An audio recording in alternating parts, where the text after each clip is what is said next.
So, shall we start now? Participants are joining gradually. Time is now means 10:35. We shall start it. So, I'm S.K. Das, Director, National Water Academy, and very good morning to all the participants, and welcome to this fifth topic of this webinar series, that is reservoir operation. Before this, we have. Are you able to hear me? Anybody can confirm? Yes, sir. Yes, sir. Audible. Okay, thank you.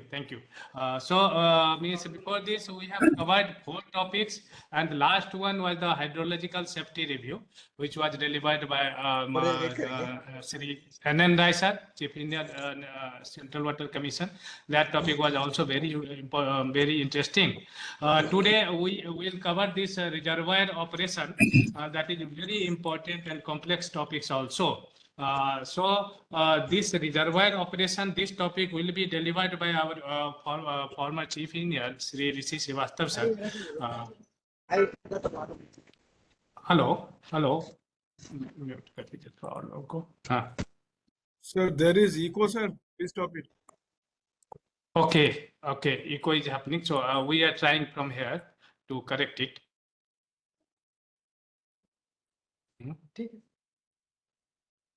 ठीक है क्या? नहीं ठीक है, फिर देखिए ना, हाँ ये करके कंफर्म करिए ना, म्यूट कर दे। हाँ, so now I think it's okay now. So as we know that reservoir operation forms a very important part of the planning and management of water resources system. Once a reservoir has been developed, detailed guidelines are to be given to the operator, which enable him to take appropriate management decisions. So we know that these reservoirs are commonly built in India for conservation and for flood control purpose, and also for generation of the hydropower. The conservation demands, as we know, are best served when the reservoir is as much full as possible at the end of the filling period, that is at the end of the monsoon period. At the same time, the flood control purpose, on the other hand, require empty storage space so that the incoming floods can be absorbed and moderated to permissible limits.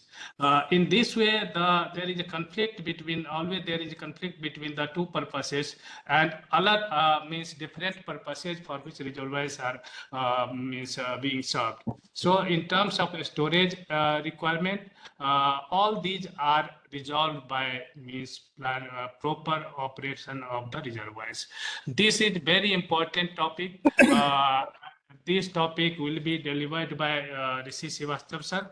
I welcome sir, Mr. Rishi Srivastava sir here, and invite him to deliver this session. But before that, I'll introduce him very briefly. Rishi Srivastava sir is a retired chief engineer from Central Water Commission. In more than 3 decades of work, he has spent most of his time with reservoir operation and basin planning work. He was also associated with the development of rule curves of Tehri Dam, Bansaga Dam, Idukki Dam, Kaki Dam, Idamlayar, Ukai, Sisalam, Nagarjun Sagar, Tungbhadra, Bhakra, and Pong Dam. Having a vast experience in developing these rule curves of our major reservoirs. So he also conducted the comprehensive system studies of DVC system involving integrated operations of 5 reservoirs and a barrage. He was involved with reassessment of water resources using space inputs right from the stage of developing the methodology for the study till its completion. He was also associated with the integrated water resources management studies of Baitarni River Basin in eastern region of the country. and he has also experience in GND observation, flood forecasting, the core areas of CWC, and he was also associated with R&R works of Sardar Sabal project. Sri Srivastava sir has done his BE Civil from MBM Engineering College, Jodhpur, and completed MS in Water Resources Management from IHE Delft, Netherlands. Post-retirement, he is working with International Commission on Irrigation and Drainage in New Delhi. So we must get benefited from his vast experience. Now I invite sir to deliver the session. One thing just I want to inform, as we do in all the sessions, that we take all the questions in the chat box. All the participants are requested, if queries are there, then they can write it in the chat box. And after the end of the session, we will take it.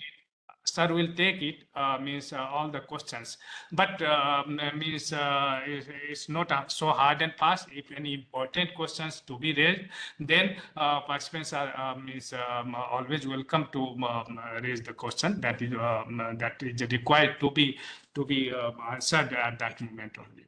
So I welcome Rishi Srivastava sir. Sir, please go ahead with your presentation. Thank you, Sudipta. Am I audible? Yes, sir. Thank you, sir. Yes, sir. You are very much clearly audible, sir. Okay. So I welcome all the participants who have joined online, and today I will be delivering two lectures. Basically, first one is on the operation of reservoirs and various definitions and principles of operation of reservoir. The second lecture will be basically using these principles. It will be on a case study of Idukki Reservoir. So it is the first lecture is very important from the point of view of understanding the definitions as well as understanding the principles involved. Next, please.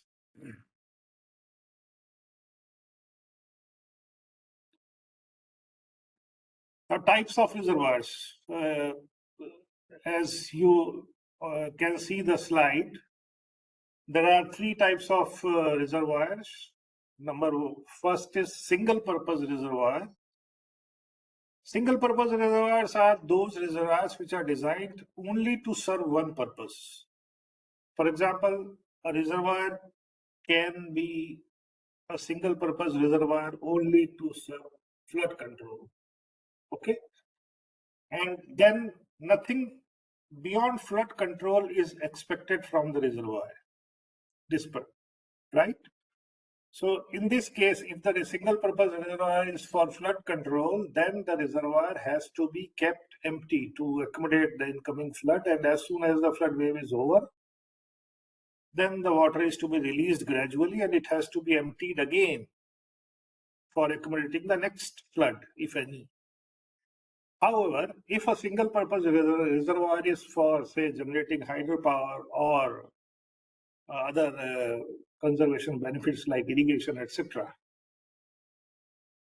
So since it is a single purpose reservoir, then it is not supposed to provide any flood control. So if it is hydropower reservoir, one can reach full reservoir level as soon as possible, because flood control is not expected from this.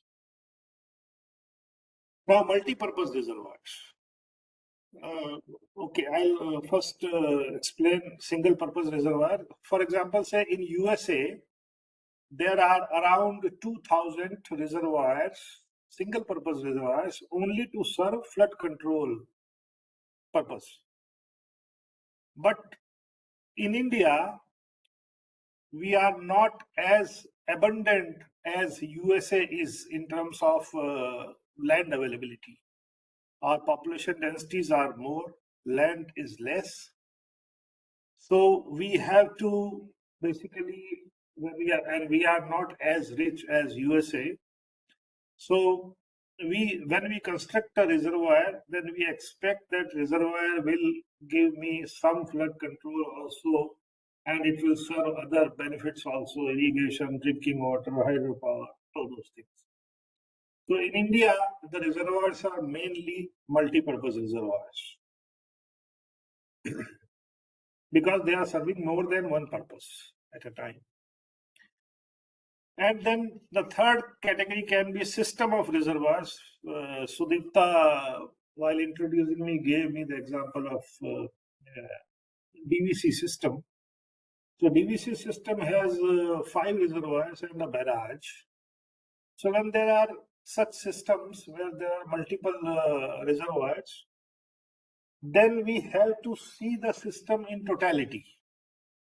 One reservoir may be not as full, but the other reservoir is full. So the previous reservoir, which is not full, can provide some flood control benefits. But the reservoir which is full, it can provide conservational benefits. So you have to have the picture of entire picture and information of the entire system. What is the water level there? How much water can be released from a particular dam? How much water can be stored in a particular dam that is coming from floods? So that is called integrated operation of reservoirs. So in such cases, we have to go for integrated operation. And for that, because it is a normally 5-6 reservoirs, then it is very complex system. Then we go for computer modeling, various scenarios, various possibilities, and then we devise the best operating policy, and then we operate the reservoirs according to that. But we have to have rule levels for all the reservoirs in the system then. Next.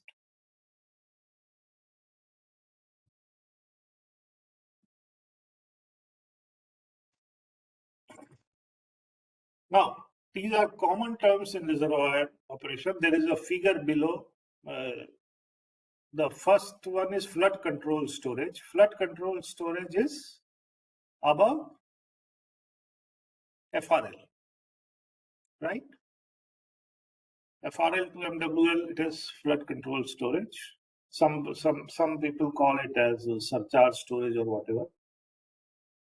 Full reservoir level is the level at which a reservoir can store water without any outflow. Means it's like a volume of a glass. So the top of the gate normally is the full reservoir level. And if all gates are closed, the reservoir can hold water up to that point without any outflow from the reservoir. But if inflow increases, then reservoir level will go up, but then the outflow will start, right? So it is that level at which there is no outflow, and it is the maximum level up to which the reservoir can store water without any outflow. Live storage is the storage between FRL and minimum drawdown level. Minimum drawdown level is normally used for hydropower projects. But if there is no hydropower, the minimum drawdown level, instead of minimum drawdown level, we use dead storage level. Below that storage level, it is dead storage volume, and that doesn't take part into operation of reservoir. So between FRL and MDDL or DSL, this is the operating zone of the reservoir. Maximum water level is the level above FRL, and its definition is that if the reservoir is already at FRL and the design flood strikes the reservoir, then all gates open, then water level will go up to maximum water level, and after that it will start receding, right? So MWL is basically to store the peak of the inflow hydrograph, and once it absorbs the peak, then after some time, when outflows are more than inflows, then water level starts receding and comes back to FRL again. Next, please.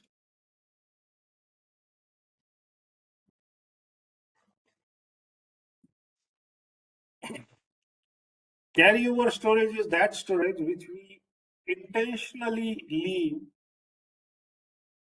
at the end of the hydrological season, because in India we have monsoon type of climate. Sometimes monsoon is delayed. Sometimes it can be entirely a drought year, like that. And in many regions, the monsoon doesn't arrive exactly on 1st June, but our hydrological year is from 1st June to 31st May, right? So we start our rule level from 1st June only, but it can happen. For example, if a reservoir is in, say, Delhi or Punjab or something, then the monsoon will arrive roughly the end of June. So, but it has to meet the demands of June month, and then the next filling will start. So, conservation storage is kept from the water that came in the previous year, so that in case of delay of monsoon, or in such areas where monsoon usually comes later than, say, Kerala, then the various demands can be met from this stored water from the previous year. So this much storage we intentionally keep, so that we do not face water before the monsoon sets in. Depletion period is very simple. When the reservoir will deplete, when its releases are more than the inflow, right? So depletion period is basically after monsoon. When monsoon is withdrawn, then demands are still there, but the inflows are not. So reservoirs get depleted in the depletion period. Filling period is exactly opposite to that. Filling period is that period when the inflows are more than the demands it has to meet. So in that period, the reservoir will fill up, and after that, depletion period will start. These are the definitions from the BIS code 7323-1994. Next, please.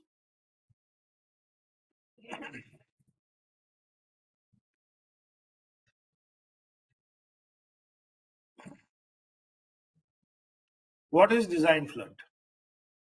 Now, design flood is basically a flood hydrograph or instantaneous peak discharge adopted for any structure. The structure can be a big dam, structure can be a barrage, structure can be a medium dam or smaller dam, whatever. And the spillways are basically designed to pass certain flood by storing water for some time and then releasing it a bit later. So spillways are designed so that your flood hydrograph of the design flood is safely passed. Right? Next.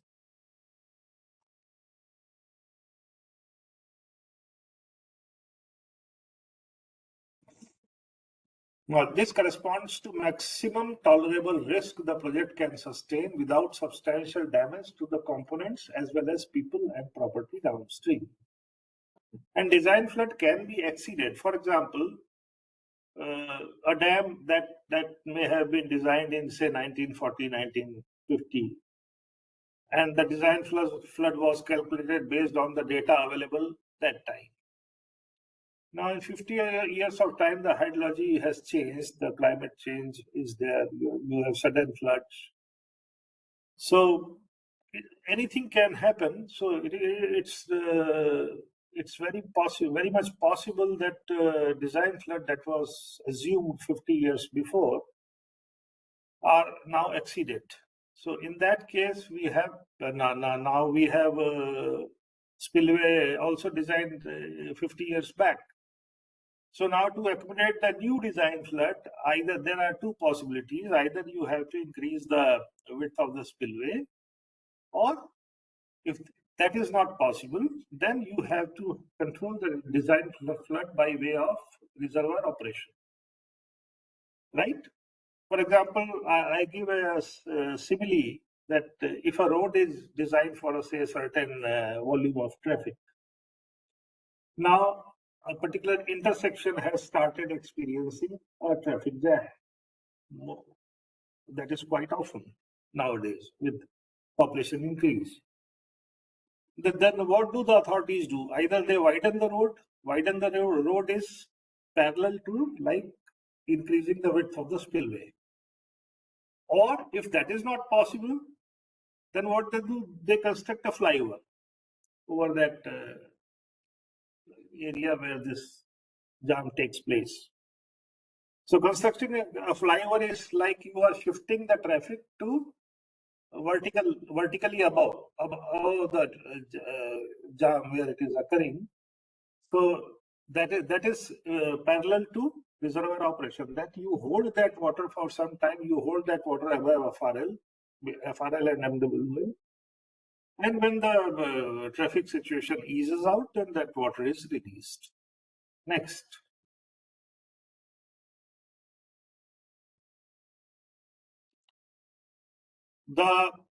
These are common terms. Reservoir routing, it is a process of determining the outflow pattern from reservoirs for any given pattern of inflow, storage, and downstream conditions. Now you have a reservoir, you have certain inflow at a particular time. The reservoir level is there. Now you know that this much inflow is coming, my levels are going to be exceeding FRL, etc., etc. Then that water you have to release, but you have to release looking into other conditions also. What are the conditions in downstream? For example, if the downstream is already having floods, then you will not try to add floods by releasing water from the reservoirs. You will hold that in the reservoir for some time, so that when the downstream condition is okay, then you can release it gradually. For that, you have to have space in the reservoir to accommodate the incoming flood if the downstream conditions are not permitting release of water immediately. And rule curves are basically, they give you a certain instruction that if the level is above the rule level, then you have to do this. If the level is below the rule level, you have to do this. If level is close to your given rule level, then you have to do this. So basically, the rule levels are parallel to traffic lights. That if the light is red, you have to stop. If the light is green, you can go. If the light is yellow and you are already crossed the stop line, then you go. But if you are behind the cross line and light is yellow, then you stop. Right? So it's kind of giving an instruction to the driver what you have to do. So rule curves also give an instruction to the reservoir operator that you just see what are the rule levels and where you are at present, then act accordingly. Next.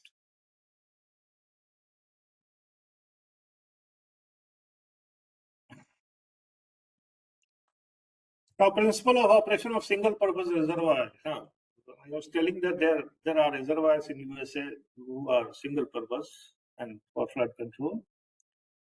So there are basically three purposes. One is effective use of flood control storage. The other is control of reservoir design flood, and then the combination of above principles.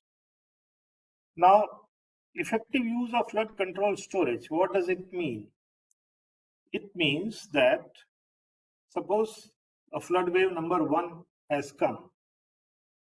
You store that water, right? Don't release or release nominally. You keep on storing a major chunk of the flood in the reservoir, right? So that the downstream people are protected from a particular flood. But the drawback is, suppose you have filled the reservoir up to a certain extent, and if the next flood wave comes after, say, 1 week or so, then your flood absorption capacity is reduced because there is water in the reservoir that came in the first flood. So gradually your flood absorption space reduces. And a time comes when there is no space available. And if third or fourth or fifth flood wave comes, then that doesn't provide any flood moderation because it is full. The other principle is exactly opposite of the first principle, right? The first principle says that you keep on filling the reservoir. The second principle says that you never fill the reservoir.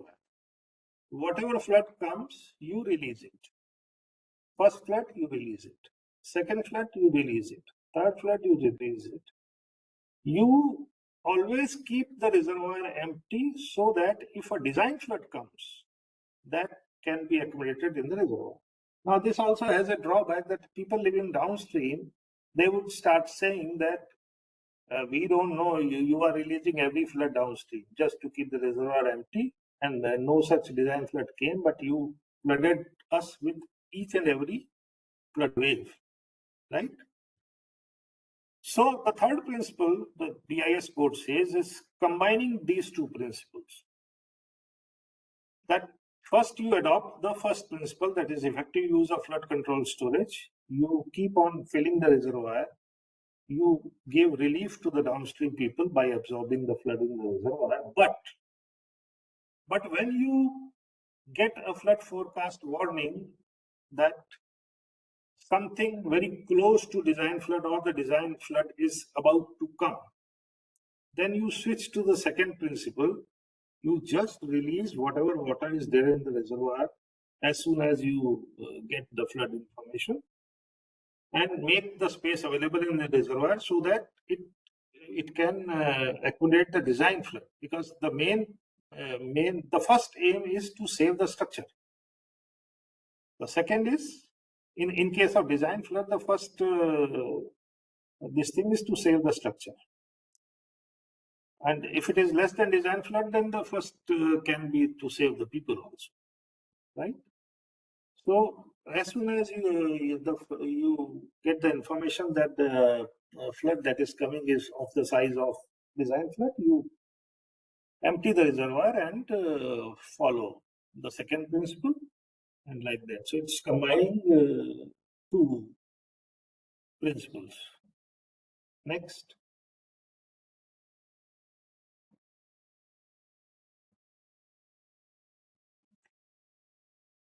Now, if the single purpose reservoir is for conservation, it is very simple because it doesn't have to really worry about flood control.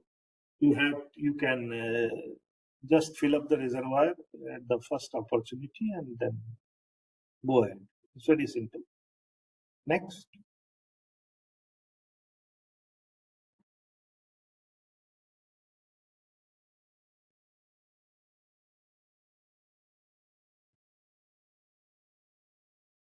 Zoning for multi-purpose reservoirs. Now, suppose a dam is very large and its reservoir is also very large behind the dam, and your demands are relatively less, storage is there, then you can allocate storage space in the reservoir that, okay, the topmost space will control the flood. If the level is there, the flood control operations will be there. If the level is below that, then all the demands can be met. If it further goes down, then certain demands need to be reduced, certain supplies need to be reduced, and we'll focus on drinking water supply, environmental this thing, and the lowermost level is that storage level. So that is there from the design point of view for accommodating the silt that is coming in the reservoir. But if the reservoir volume is not very big that you can allocate separate capacities for different purpose, then you have to have trade-off that in the monsoon season I'll provide some flood cushion. I'll gradually fill up the reservoir so that some flood cushion is there, and my reservoir is also filling up, And at the end of the monsoon season, I will try my best to keep the reservoir as high as possible. That will depend upon how much the inflow was there in that particular year. But my intention is to reach FRL by the end of the monsoon season. And while filling, I'll also meet the various demands and also provide some flood cushion. So that is when we don't have separate allocation of capacity. Next.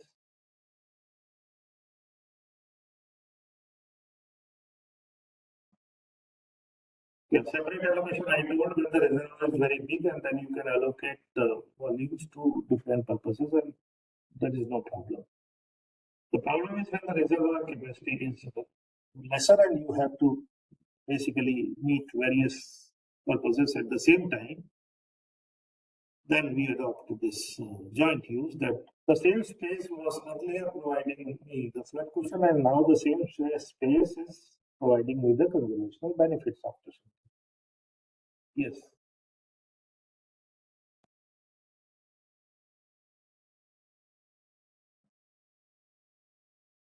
Next.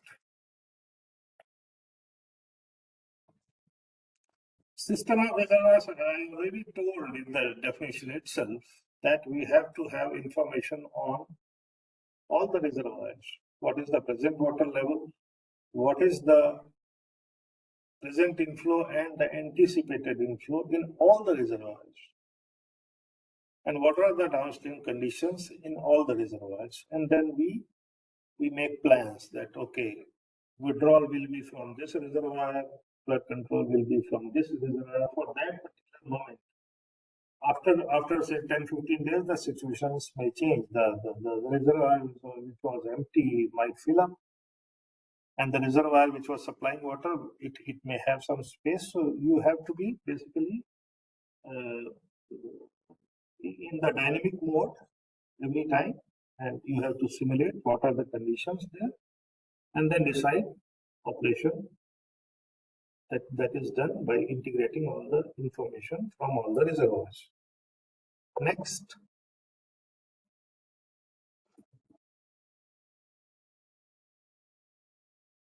Now, there are issues in multipurpose reservoirs that there is always a conflict in the demands. As Sudipta told in the beginning itself, that suppose a multipurpose reservoir has to provide flood cushion also, and also to provide conservational benefits also. Now, providing flood cushion says that you keep the reservoir empty, but the conservational benefits, they say that you keep the reservoir as full as possible. Now it is a multipurpose reservoir, so there is always a trade-off that, okay, I'll provide this much cushion, but I have to fill up my reservoir also. Otherwise, then after the monsoon is over, then the same reservoir will see us through in the depletion period. So these two, flood control and hydropower, flood control and irrigation, they are conflicting in nature. The operation of reservoir is different for these two purposes. There is normally a tendency in the dam operators to fill up the reservoir as soon as possible, and but then that reduces the flood absorption capacity of the reservoir, right? And if they do not fill up the reservoir, they see only the flood control this thing, then there is possibility that reservoir may not fill up, say after August or something, and it will remain much below than FRL, then your fulfillment of various demands will suffer, right? So balanced policy will have to be arrived for all the reservoirs that, okay, I'll try to be at FRL by the end of the filling season. During filling season, I'll provide for flood control also. After the filling season is over, and then there is no major risk for any major floods, then I'll concentrate towards the fulfillment of my demands. one thing needs to be understood, that rule levels of reservoirs, because we are not having very large reservoirs in India. So 100% flood proofing or drought proofing is not possible, because for drought proofing you have to have a very large reservoir. That okay, if 1 year is very good, then you fill up the reservoir, then that volume is sufficient for say 2 or 3 years, right? Then only the drought proofing can happen. Similarly, the reservoir has to be big for providing flood protection also. If it is small, you have very little space to absorb the flood. So all the floods cannot be absorbed. So at that time, my main purpose is to protect the structure first. And if that is protected, then my next aim is to protect downstream people also. In the meantime, I'll issue flood forecast, I'll issue advisory warnings to the downstream people through the administrative system of a particular state, so that evacuation measures are taken timely. So 100% flood proofing or drought proofing is not possible in Indian conditions. If there is, suppose a year badly fails in terms of monsoon, then you cannot provide drought proofing. We do not have that much storage that can see us through for 3 years, right? Failures will occur in extreme events. That is the reason that we do not have sufficient storage volumes. Less severe, the events that are less severe than design flood, they can be effectively moderated, right? Extreme things cannot be moderated to a large extent. Some extent, yes. For example, the 2018 floods of Kerala, the flood volume was too big that it would have, even if a particular reservoir was empty, the flood volume was so big that it would have filled the reservoir twice. So at that time, your rule levels will not work, right? Next.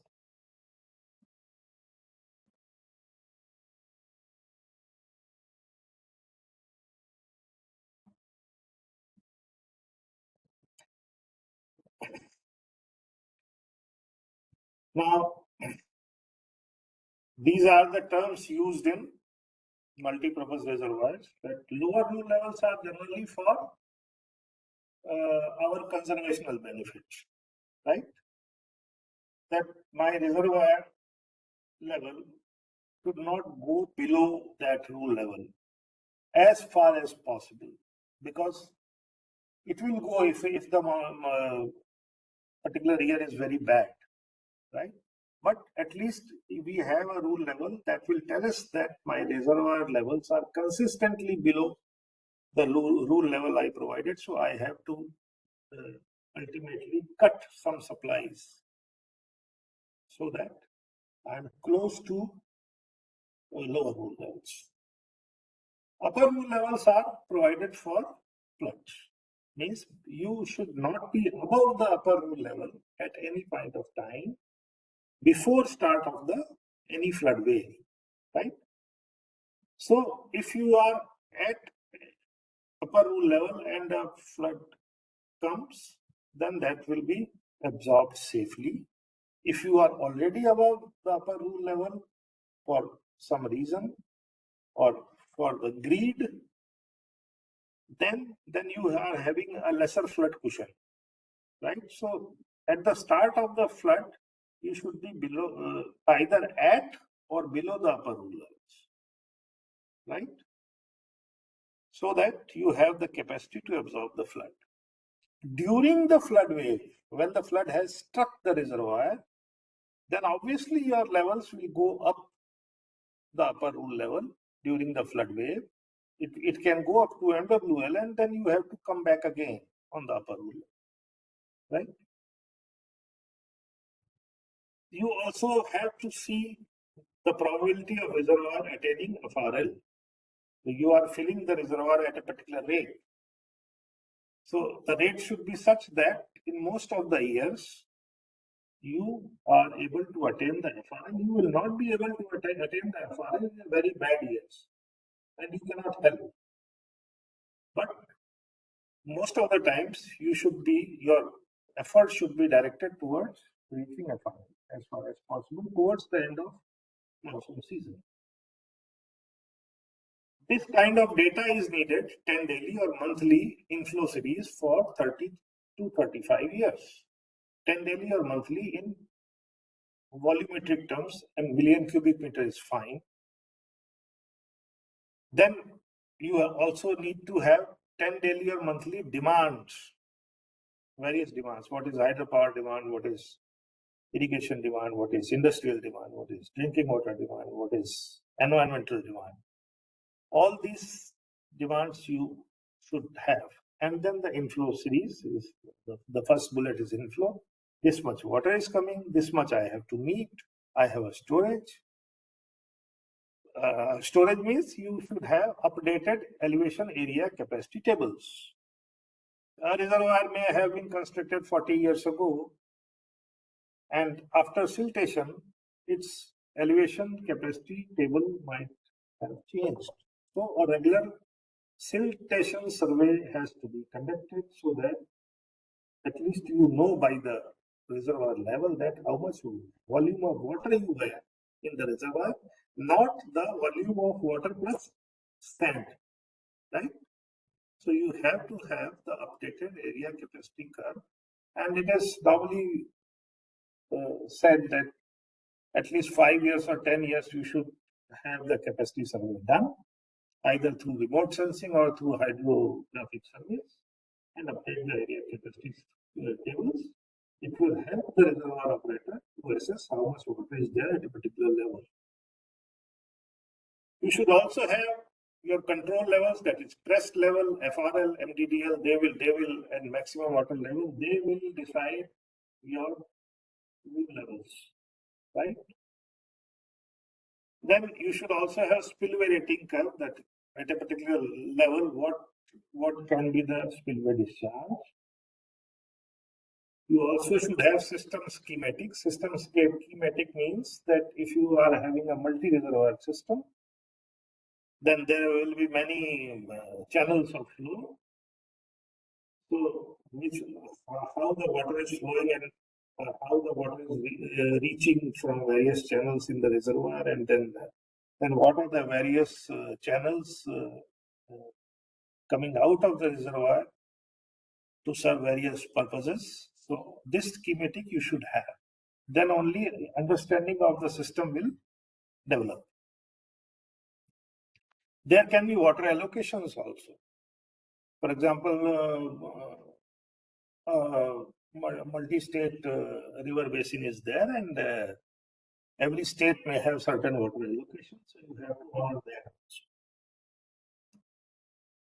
And if any existing operation policy is there, that is always helpful. You can build your policy over that policy, right? You don't have to start from the scratch. So take that advantage. You must also know that if you are taking the water out through a penstock or something, through a hydropower powerhouse, then your turbine capacity, how much power you are generating, for that you need the turbine characteristics also, in case of those dams which have a powerhouse attached to it. And any constraints also you should know. For example, when the dam was not there, the river channel was wider.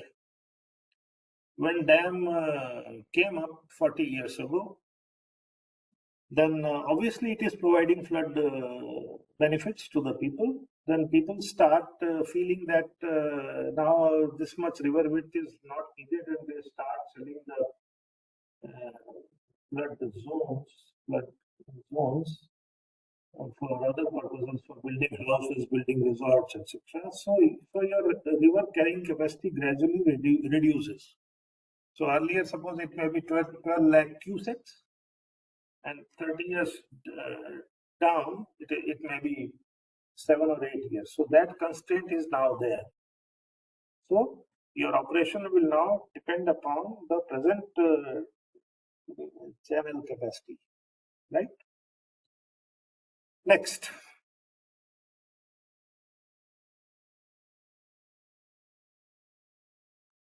Now, lower rule levels, I told, they are basically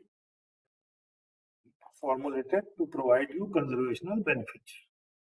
So, and you want to end your hydrological year at a particular level on 31st May, okay?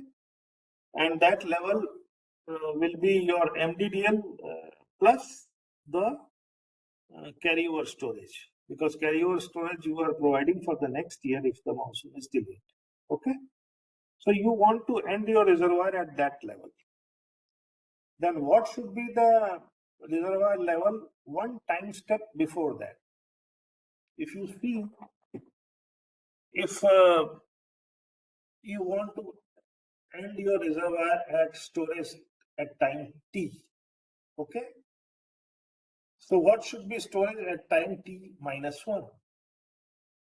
The storage at, you want to end up at st, you add the demand you have to meet in the last time step, and what are the, reduce the inflows that are normally coming in the last time step, and the evaporation losses. Now, because now it is depletion season, I'm talking about 31st May, from 31st May, you are going to 20th May, right? So this is a depletion period, so obviously your demand should be more than the inflow. So your S storage at T minus 1 will be more than ST, because D will be more than I. Okay. So basically, if you want to end up on ST, you should be slightly higher in the ST minus 1 time step, right? And you keep on going ulta in the reverse direction till you reach the end of the monsoon season. And after that, what will happen?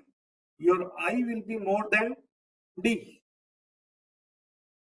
So there the ruler will again go down.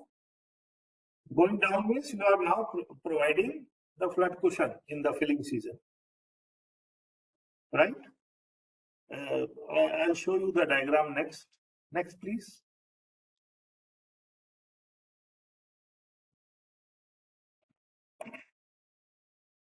And you can draw multiple conservational levels that, okay, if I have to meet full demand, then D is equal to 100% of the demand. If it is a bad year, then I may have to fill 80% of the demand. Then D is actually 0.8 of full demand.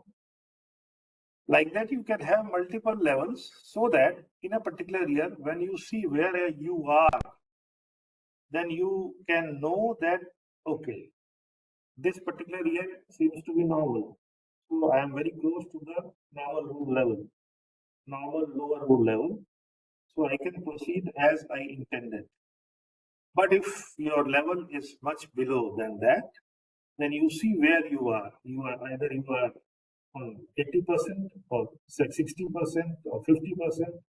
Then you have to cut certain demands by that amount so that you don't deplete faster. You are already below the intended lower rule level, right? So curtail demands is that. And suppose you are above the lower rule level, then there is no problem. You can meet your demands also. And you can even increase certain demands like hydropower, that you can have more generation because you are in a comfortable situation. Your water levels are above the your lower rule level. Next.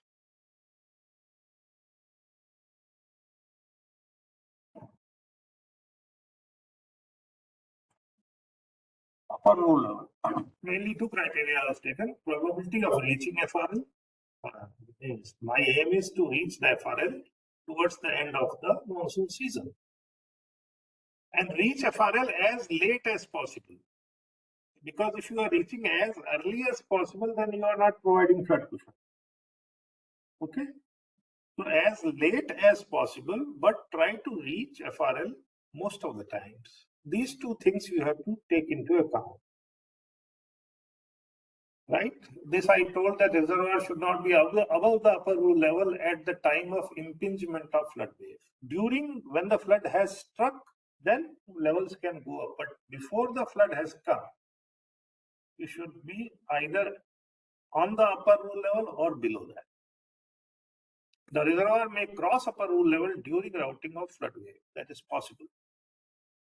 The reservoir level should be brought back to at least 2 or below the upper rule level as soon as the inflow flood peak is over. Right? Next.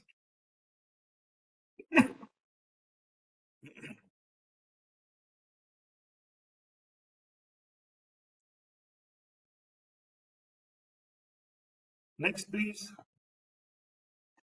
Once you make the rule levels, you have to test these rule levels against real floods that came.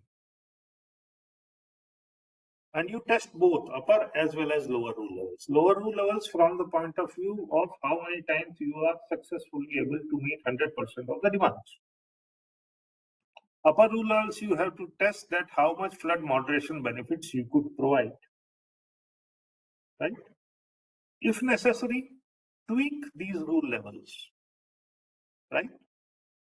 The actual water level shall remain in between the upper and lower boundaries because we are providing a band between upper rule level and lower rule. Spills can happen in extremely wet years or shortages. Review rule levels at regular intervals or after any future extreme events. I told you that you have to review your rule levels. It is quite possible that the hydrology might have changed. The upstream land use might have changed. So you have to review your rule levels at least in 5 years frequency, or if any major event has occurred which was not there in earlier data that you used for the rule levels. Next.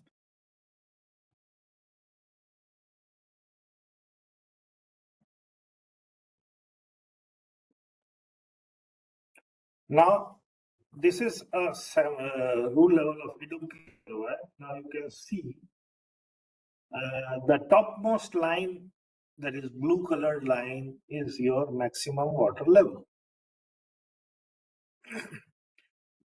Above this, the water level will never go because it is corresponding to the design flood when the existing water level in the reservoir at FRL. Right? But your reservoir levels will be below FRL most of the times. And the second line is your FRL. Third red line, which is sloping in the beginning and then merging with the FRL. That is your upper rule level. Right? Then below that there are 3 lines. The middle line is your normal demand lower rule level. As long as water is close to this level, you can release normally for the demands that you have to meet. If you are above that, there is a orange line above that.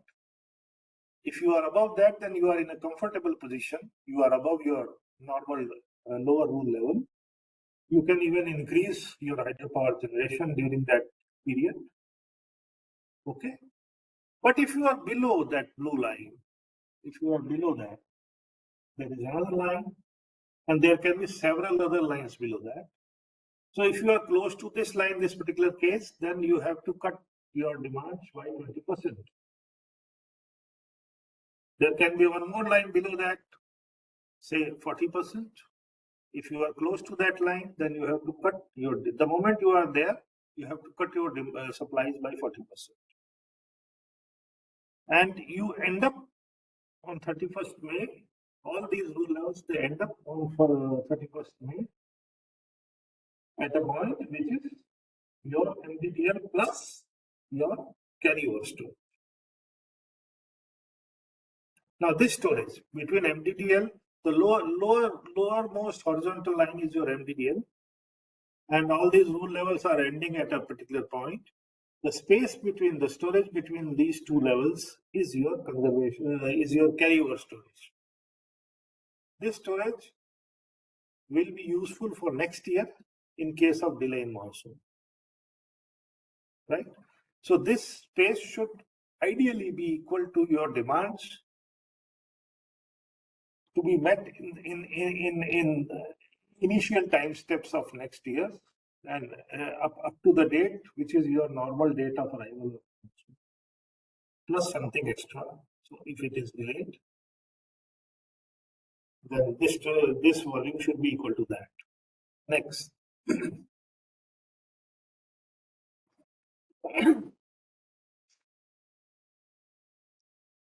Now you see, again, this is Yuki only. The topmost line is your upper rule level. Now you can see, now this is Mulla Periyar. Okay. The topmost line is upper rule level. The middle line is your, no, the topmost line is upper rule level. Bottommost line is your conservation rule level. And the middle line is how the reservoir behaved in a particular year. You can see your water levels were between the upper rule level and the lower rule level. Somewhere the middle, this actual operation levels were equal to your upper rule level. That means when they are the same lines, middle line and upper line, the points are same for in the filling season. That indicates that there might have been spills in this period and you brought it down back to the upper rule. Okay, next.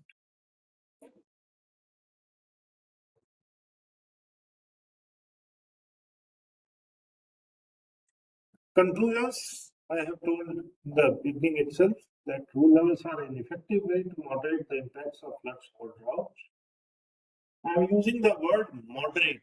I have not used the word eliminate, because 100% elimination of either the flood will or the drought is not possible because reservoirs are not that big. They can moderate. Rule levels do not provide 100% flood or drought proofing against all extreme events. Rule levels provide informed choices and guidance to the operator of reservoirs. Told you that you can see in a particular year where you are at a particular time. UR means where the levels are in a particular year, and then decide how much water is to be released. Integrated operational reservoir takes into account the basin / sub-basin level of events and system of reservoirs, which requires deployment of modeling tools. Because the system becomes complex, it is very difficult to handle that system on Excel files, so you need to have modeling tools. Single reservoirs can be easily tackled by MS Excel in absence of modeling tools. Next, please.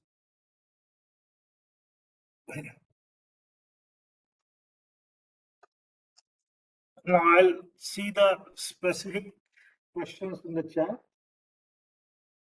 Mr. Ankit Kumar from Gujarat, he said, sir, in the recent monsoon in one ungated reservoir, the observed reservoir level has crossed the MDTL by approximately 1 feet. Should we focus on revising the design flood or how should we proceed ahead? Now see, this is an ungated reservoir, number one. So basically the control is not with the operator. he cannot store the water on his, there is no choice, he has no gates. And design flood seems to have exceeded, that is why your MWL has gone up.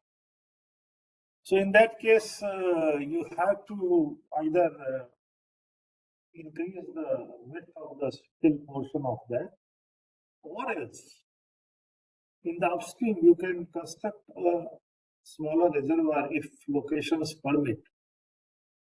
Then at least hold some water there. This particular reservoir has no gate.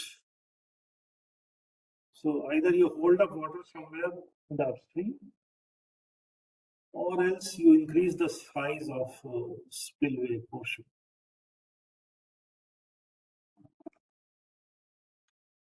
Ankit. Next is Meron Saw. Sir, as you have been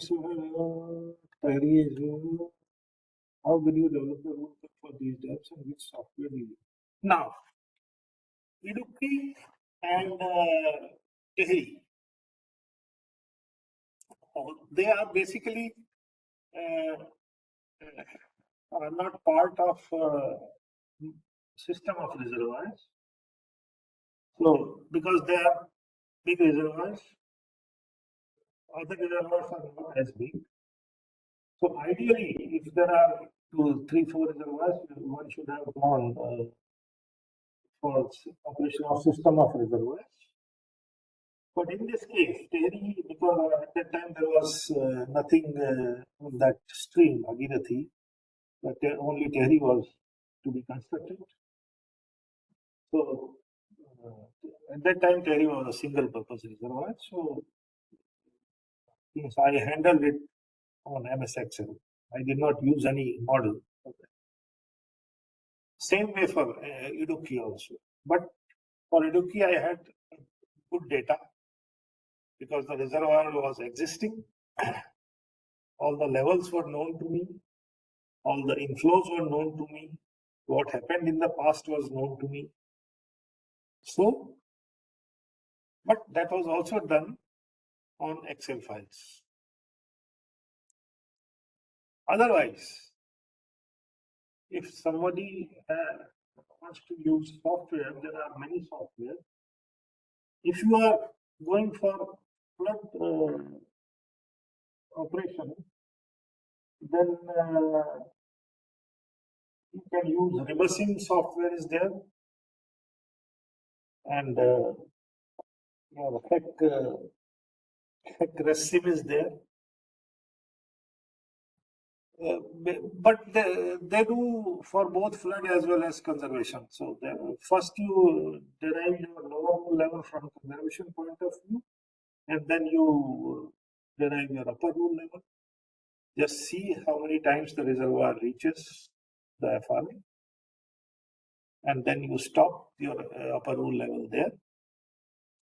And you also have to ensure that your water levels do not cross the maximum water level. 1 minute, there is a call. Hello. हाँ sir, sir मैं वो lecture ले रहा था sir. हाँ मैं आता हूँ सर. हाँ. How to assess maximum tolerable risk of a project in regard to finalization design of flood? Is there any tool developed by? Design flood of the project is basically done by hydrology unit of TWC. But again, it is there are guidelines, there are data sets. If a project is larger, then you have to design it from PMF point of view, probable maximum flood. If it is less than that, smaller, slightly medium, or some criteria is there. If storage is more than a particular volume, then you have to design it for standard project flood. But if it is larger than that, you have to design it for probable maximum flood. And there are tables for that. you first see what kind of project is this, how much storage it is going to have, what will be the height of the dam, and then you know that whether it is to be designed for PMF or SPF, right? And then IMD has their data sets for probable maximum precipitation or standard project floods. Their data. Use that, and then you design the reservoir. So, but that is done by the hydrology unit of CWC. All these things are known to me as reservoir operator, basically, right? But I do not calculate those things. Many such studies have been carried out by Hydrology Directorate for calculation of design floods. You might have learned that from Nityanand Rai lecture which we took a few days ago. Excuse me, sir. PPT is not showing. हाँ PPT is not showing. PPT में thank you आ गया था.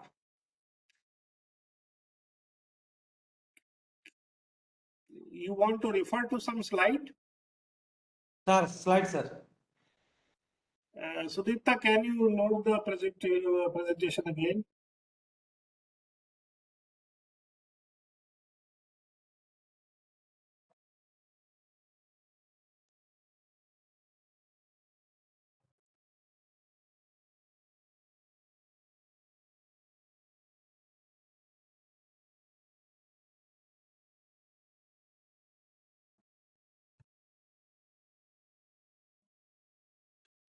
So which slide are you referring?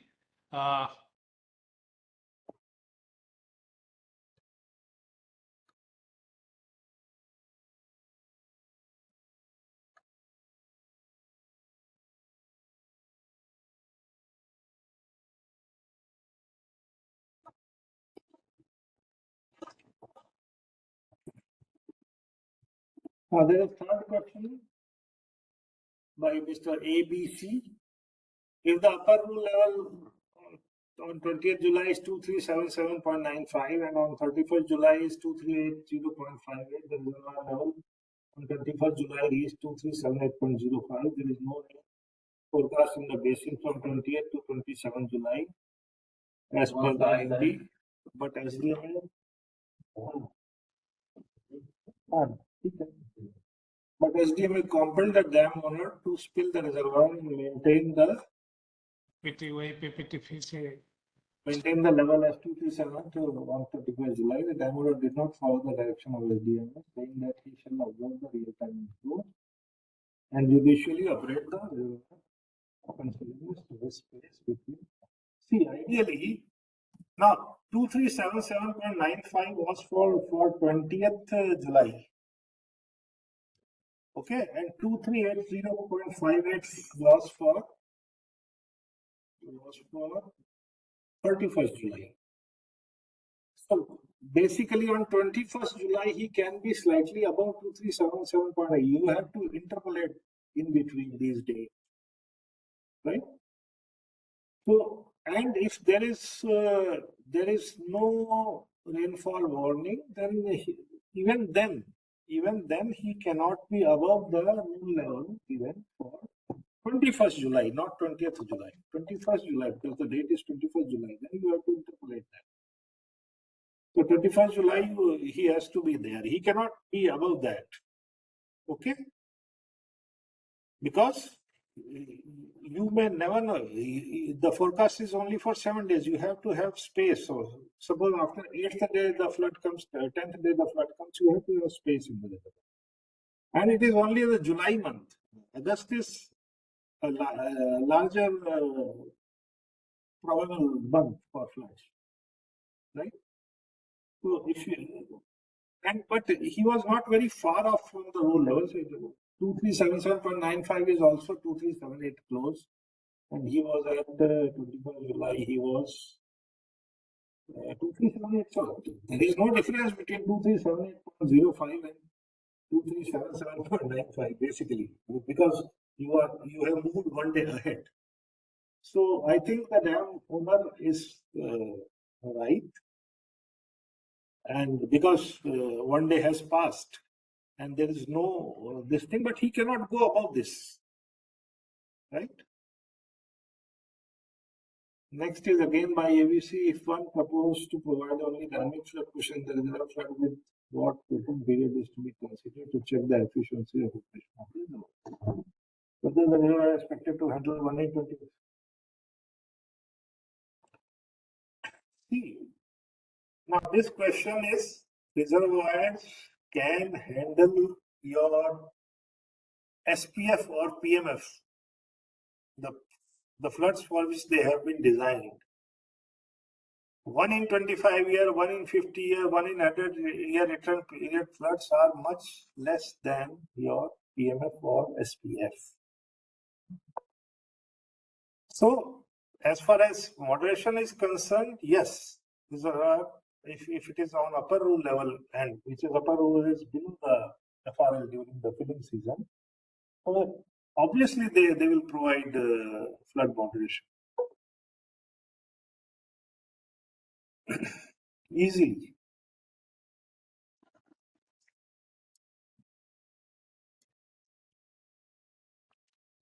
See, then there is one EE, whether rule levels are necessary for reservoirs with a capacity of less than 1. See, it is up to the operator.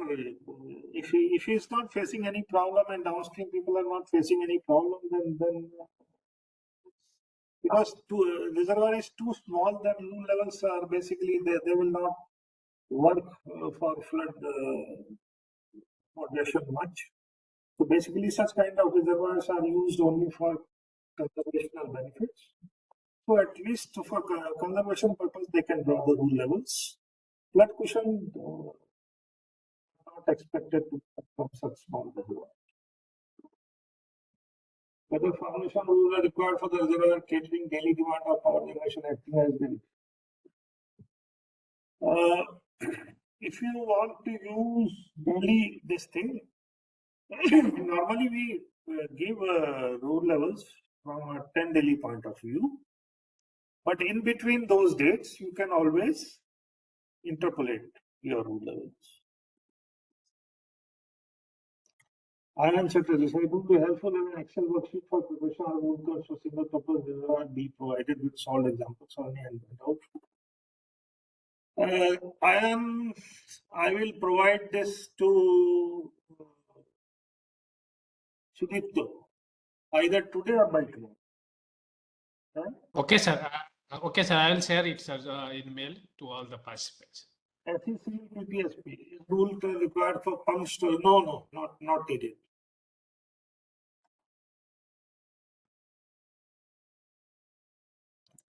It is for a small nala. You don't need to worry for that. Abhishek Kumar Thakur, I am just curious about the methodology to revise the outdated.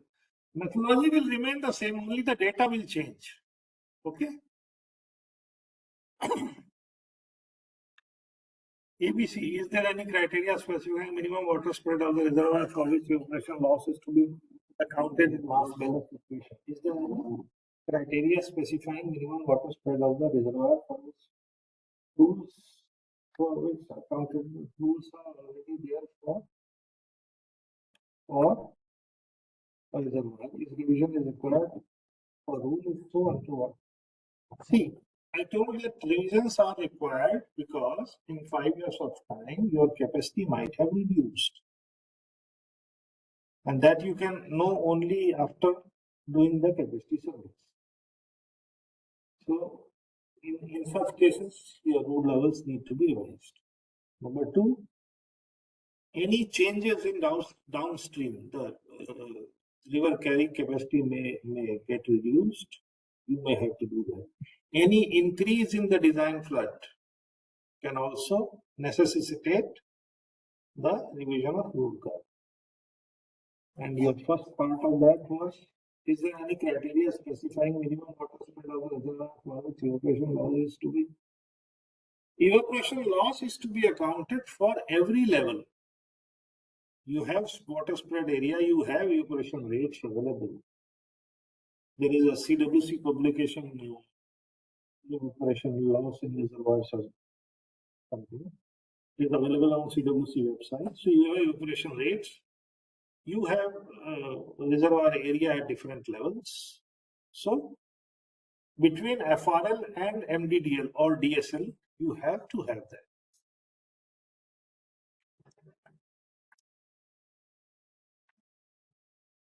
PPT I have shared, Alok. Yes, sir. We will share it in email of all the participants. We have details of their emails. So we generally, after the session, we generally share it every after completion of every session. So we'll share it definitely. And recorded video also we share it. Sir, what will be the, then D Narayan, sir, what will be the lowest probable inflow hydrograph to apprehend the dam may break when reservoir is full?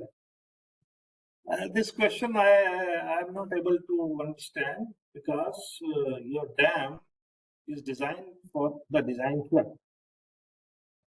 If the reservoir is at FRL and the design flood strikes, the water level will remain either at or below the MWL.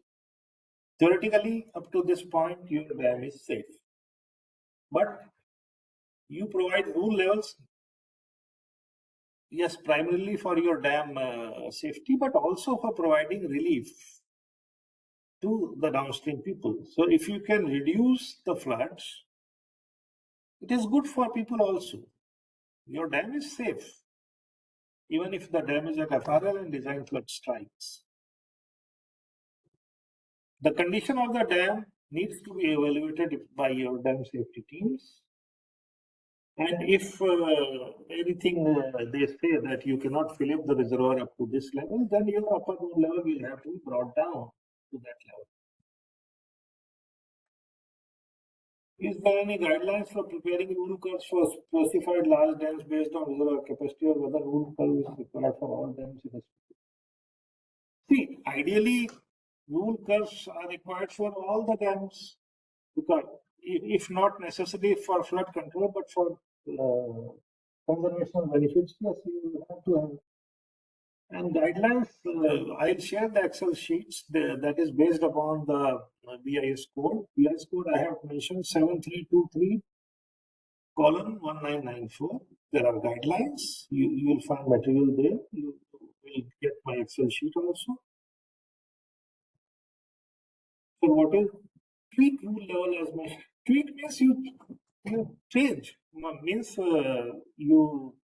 you have derived rule levels, then you test it for 30-35 years of observed data, and if you feel that I could have done something better by lowering the rule levels, do it. And it is not affecting my fulfillment of demands, then you can do it. So tweaking is here when you tweak something. Tweak is when you adjust something. Yeah.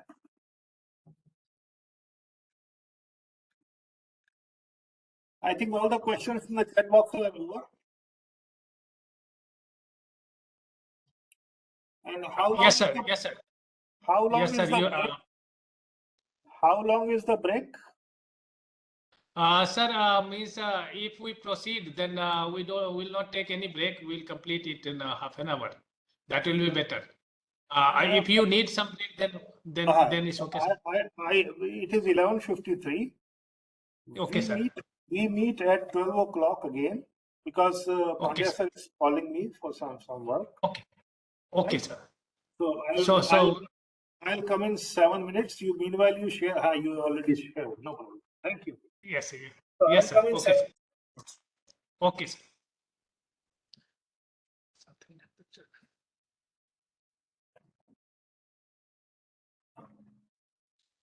We'll take approximately 10 minutes break as sir has some urgent work also. So he'll be returning as he told in 7 minutes to 10 minutes. Please wait for we'll have a case study for this Kerala reservoirs. It will be interesting. आप लोग बने रहिए इसमें online sir आ रहे हैं आप लोग चाय वाय पी सकते हैं तब तक अपनी जगह पे 10 मिनट का ब्रेक है पीपीटी लास्ट वाले वेबिनार का भी शेयर नहीं हो पाया था और का भी थोड़ा सा शेयर कर देंगे। लास्ट वाला वेबिनार का पीपीटी नहीं मिला था आपको? हाँ, 27th वाला भी नहीं शेयर हुआ है, तो आज का और 27th का शेयर कर देंगे। हाँ, 27th वाला किया है क्या? आपने मेल चेक किया क्या? हाँ, मेल चेक किया सब, उसके पहले के 3 आ गए सर, 27th वाला नहीं आया। अच्छा, मैं आज चेक कराता हूँ। मैंने बोला था जो वो आज तक मिल जाना था आप लोगों को, सर, लेकिन अभी अगर नहीं हुआ होगा तो जी। अभी ये दोनों हम साथ में कर देंगे फिर कल। सर। हाँ, और ये हम रिकॉर्डेड वीडियो का भी हम लोग लिंक शेयर करते हैं। ये जो ऑनलाइन चल रहा है क्वेश्चन आंसर और प्रेजेंटेशन, ये रिकॉर्ड करते हैं और ये लिंक भी शेयर करते हैं आप लोगों से हम ईमेल में। जी सर, थैंक यू सर। आप व्हाट्सएप ग्रुप में है क्या? एक व्हाट्सएप जी। ग्रुप भी है। व्हाट्सएप अच्छा। ग्रुप में तो नहीं हूँ सर मैं, जो ना। अच्छा, वो हमने ईमेल में ही इनविटेशन लिंक भेजा था व्हाट्सएप ग्रुप ज्वाइन करने का सभी के ईमेल में। तो उसमें भी लोग हैं, करीब 300 लोग, उसमें भी 300 पार्टिसिपेंट्स हैं उसमें भी। तो उसमें तो हम डाल देते हैं थोड़ा इमीडिएटली, जैसे उसमें तो इमीडिएटली डाल देंगे, है ना? तो वो भी ज्वाइन कर सकते हैं। अदरवाइज हमारे पास मेल डिटेल सब होता है, हम भेजेंगे मेल में, आज नहीं तो कल। एक सर, एक इसके बाद जी, पाइप डिस्ट्रीब्यूशन नेटवर्क का भी सर करा दीजिए सर, वेबिनार जो है सर। आप लोगों को चाहिए तो जरूर करवाएंगे पाइप डिस्ट्रीब्यूशन नेटवर्क पे। मीन्स एक बार जो है ना, अगर जैसे थोड़ा सा आपकी रिक्वायरमेंट बन रही है क्या उधर? हाँ, रिक्वायरमेंट पीडीएफ जैसे की? छत्तीसगढ़ का भी, यहाँ से हमने 10 लोग को भेज दिया था, ज्यादा लोग को भेजने के बजाय जो है ना ऑनलाइन वेबिनार हो जाएगा, ये ऐसा वीकली आपका, तो ये ज्यादा अच्छा सिस्टम लगा जो है ना।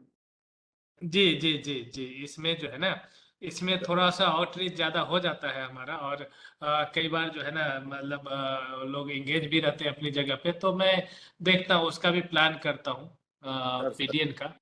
इधर जी एक तो हमने करवाया था यहाँ पे, एक हाँ, हुआ था वहां यहाँ पर पे। भेजे के बाद 10 लोगों को आपने हमारा एकोमोडेट किया था, 12-13 लोग गए थे उसमें, फिर जो है ना जी जी छत्तीसगढ़ जी। से हमने भेजा था सर, जो है ना। हाँ, सर, तो वो भी हम एक बार प्लान करेंगे, जैसे आपने बताया रिक्वायरमेंट बन रही है, तो जी जी डेफिनेटली वो भी प्लान करेंगे एक बार।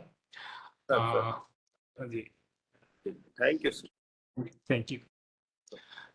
सब लोग बने रहिए या अपनी मतलब जुड़े रहिए इससे।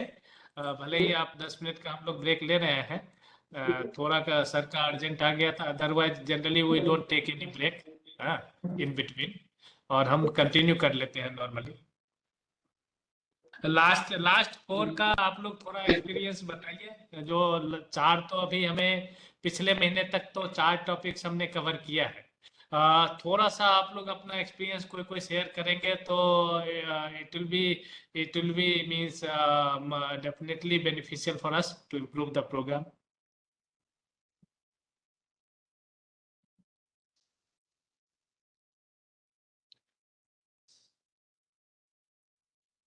कुछ लोग बता सकते हैं, लास्ट में जो हमने करवाया है नवंबर में, उसमें जो भी आप लोगों को कुछ आया है तो please share WhatsApp group link. WhatsApp group का लिंक यहाँ शेयर कर सकते हैं क्या?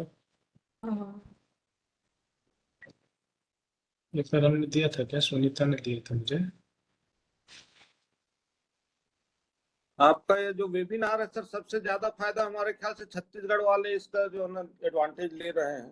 हमारे अच्छा। लेटेस्ट जो है ना अराउंड 80 असिस्टेंट इंजीनियर ज्वाइन किए हैं जो डिपार्टमेंट में लास्ट मंथ ही, और तत्काल जी हमने जी। वो जो है ना इसमें ज्वाइन करा दिया, तो आपका जितना पार्टिसिपेंट अटेंडेंस हो रहा होगा उसमें मोर देन अराउंड 30% जो है ना छत्तीसगढ़ के पार्टिसिपेंट्स होंगे। बहुत अच्छा, फायदा उठाना चाहिए सबसे क्योंकि ज्यादा एडवांटेज छत्तीसगढ़ स्टेट ही ले रहा है सर इसका। चलिए अच्छा है। किसी का मतलब सब लोग इसमें काम करें तो अच्छा ही है, थोड़ा फायदा हो रहा है तो।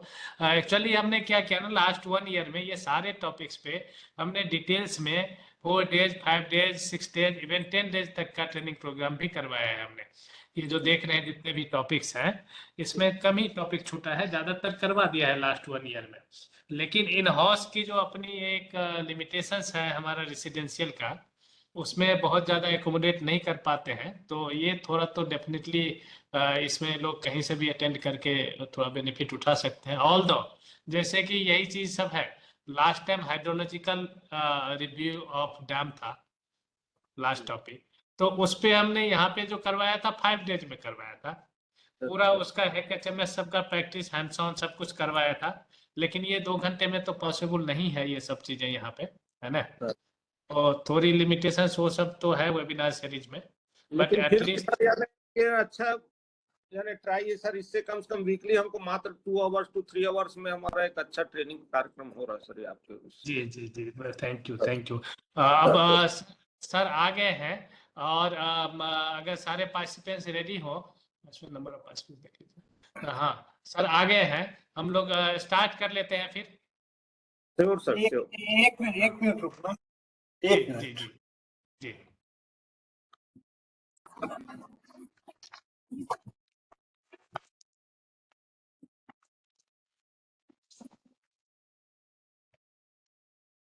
हेलो, हाँ सर मैं शुरू कर रहा हूँ दूसरा, ठीक है।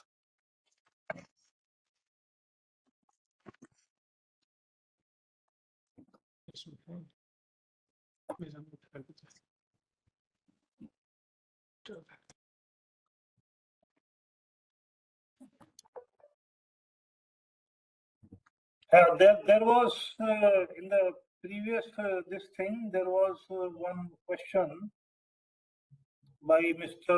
AE Civil NPH. In case of balancing reservoir, if FRL and do the same, no spill zone is available. Whether rule curve can be adopted for flood routing. See, not only balancing reservoir, there are many reservoirs in which FRL is equal to MWL, right? But in such case, your inflow has to be equal to outflow. Means your spillway capacity should be equal to or slightly more than your peak of your design flood. But if MWL is higher than FRL, then your spillway capacity need not be equal to the peak of the design flood, because you can store that water for some time and then release it later. Okay. Now I start the second presentation, which is on probability based rule levels for Kerala reservoirs, and these rule levels were formulated by us after the 2018 flood of Kerala, which was a very major flood and almost close to PMP values. Now, let us first see the general features of Kerala state. Its geographical area is around 39,000 million meter square. Million meter square is nothing but square kilometer, okay? But for international audience, we have to write it like that, million meter square. There are 14 districts, dams and barrages, there are 80, but not all are big dams. And now you see the area tapped by dams is only 6,000 and geographical area is 38,000. So the control of dams is only on 15% of the state's area. Average annual rainfall is very high from average rainfall of India point of view. Average rainfall of India is of the order of 1100 or something, but here it is 2,900, maybe 3,000 also. And there are normally two monsoons that occur in this part of the country. One is southwest monsoon that is prevalent between June to September. And after that there is a northeast monsoon that is October to November, sometimes up to December also, in Tamil Nadu and some parts of Kerala. But you remember, 15% area is only tapped by dams, others are free flowing. Next.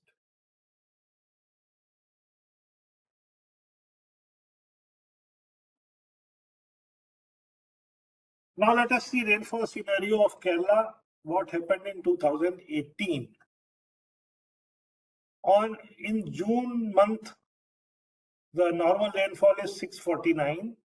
Against that, 749 mm rainfall occurred, which was 15% higher, not a major issue.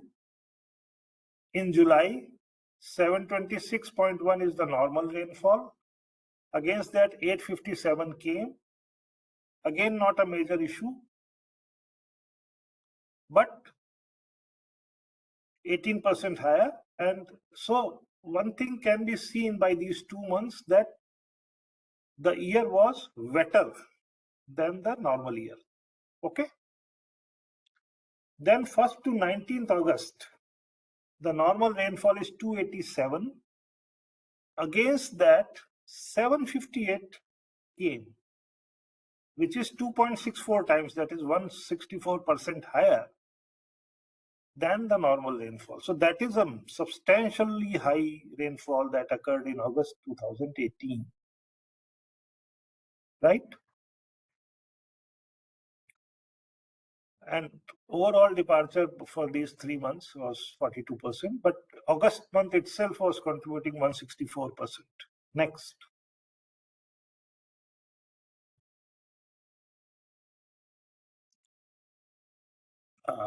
Now this is the comparison between what happened in August 2018 and what happened in 1924. The Devikulam storm was used for estimating the probable maximum flood for Idukki Reservoir. Now you can see any figure, the red ones are what was there in 1924, against the black 3 columns, what happened in 2018. Just take an example of, say, Periyar. One day flood was 280 mm, one day rainfall 280 mm. Against that, in 2018, one day rainfall was 198, slightly less than the design year. Periyar, 502 two-day flood. Against that, 452 came in this year. And 3-year flood was 604 mm. 3-year rainfall 604 mm. Against that, 588. Very close to your maximum probable flood that was based on 1924 storm. Many a times we keep people saying that climate change has done very bad to the country, etc., etc. But this 2018 flood, which was so high, is still less than the storm that occurred in 1924 when there was no climate change. Although climate change is always there, but yeah, it was not made such a monster earlier, right? Anyway, Bharata Puja also, you see, the three-day flood is 378, against that 373 came.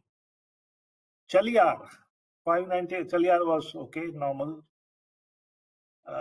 But major flood was there in Pamba, Periyar, Bharatapura, and first one also, rest of Kerala. So this was comparable to the Devikulam storm, but not exceeded there. Next.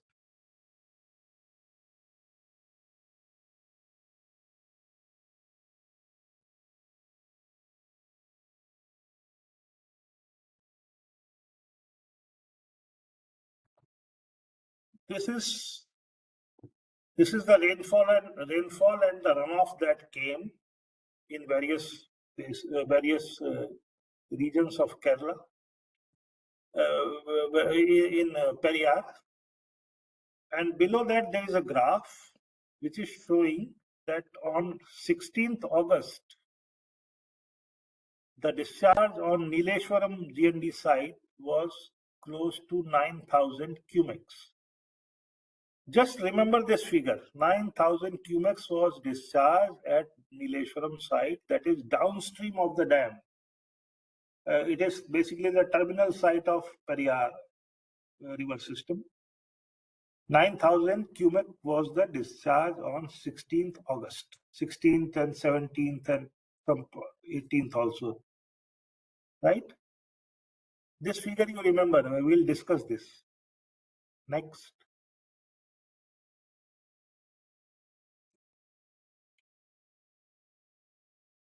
Now this is a graph showing what happened, okay?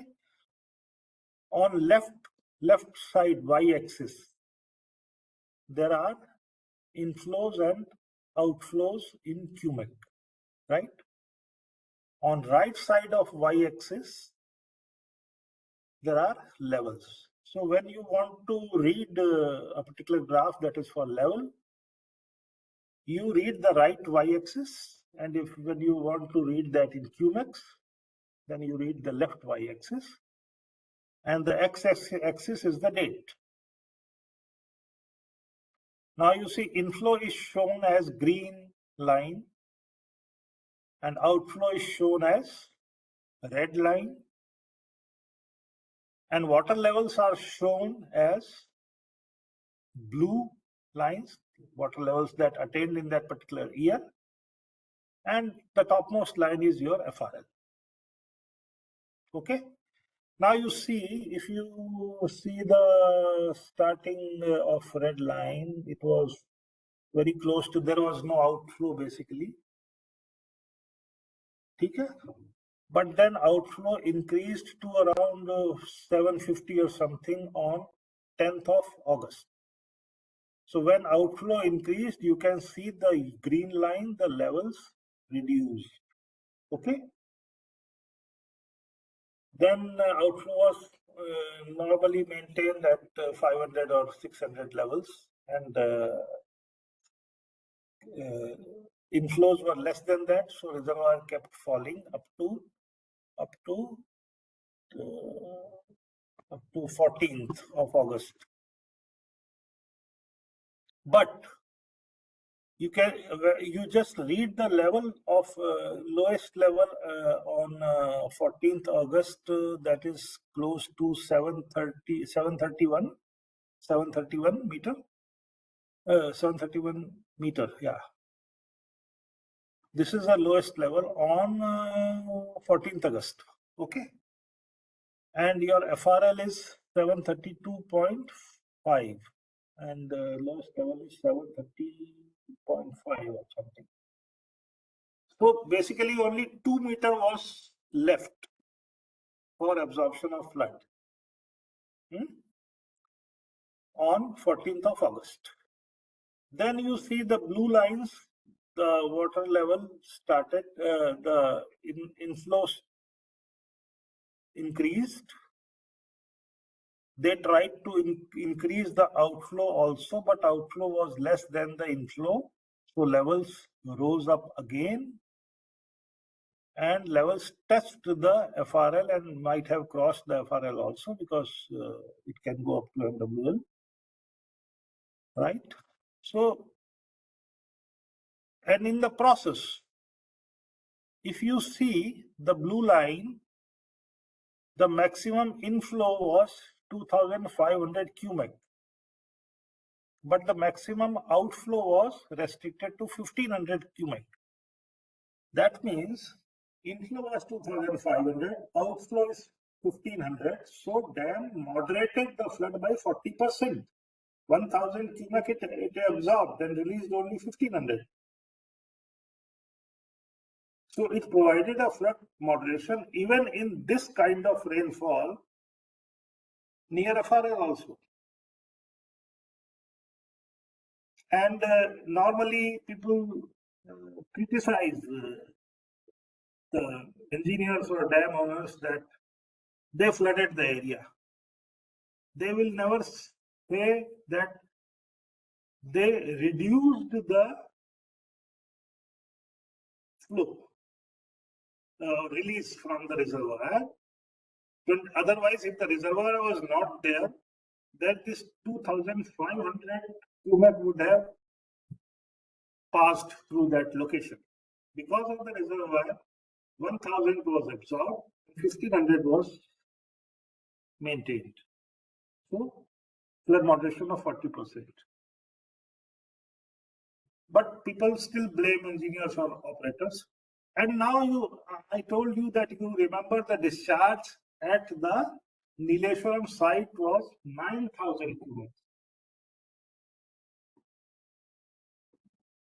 Only 1,500 was released from the reservoir. So where this another 7,500 came from? It came from uncontrolled area below the dam, where and actually was contributed by the rainfall below the dam. Had there been any dam downstream of Idukki, that would have also absorbed from flood. It is quite possible that there may not be sites there, and availability of land is always an issue with Kerala. But yes, 7,500 cubics was contributed by the rainfall. But nobody will blame God for that. They will blame for this 1,500 release done by an engineer. So our effort should be that at least we don't take this blame, and we try to operate our reservoirs so that we can even go below 1,500 cubic release, so that at least we are not blamed. Whatever flood came, we did not release anything, or we released only 500 cubics or something that was continuing for 5-6 days before that. So our blame should be at least not to add the miseries of the people. Still, the major part of their miseries was due to the rainfall, heavy rainfall downstream of the catchment. Next.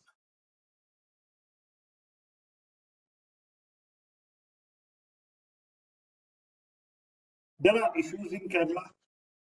Some issues are natural, or some are lack of infrastructure related.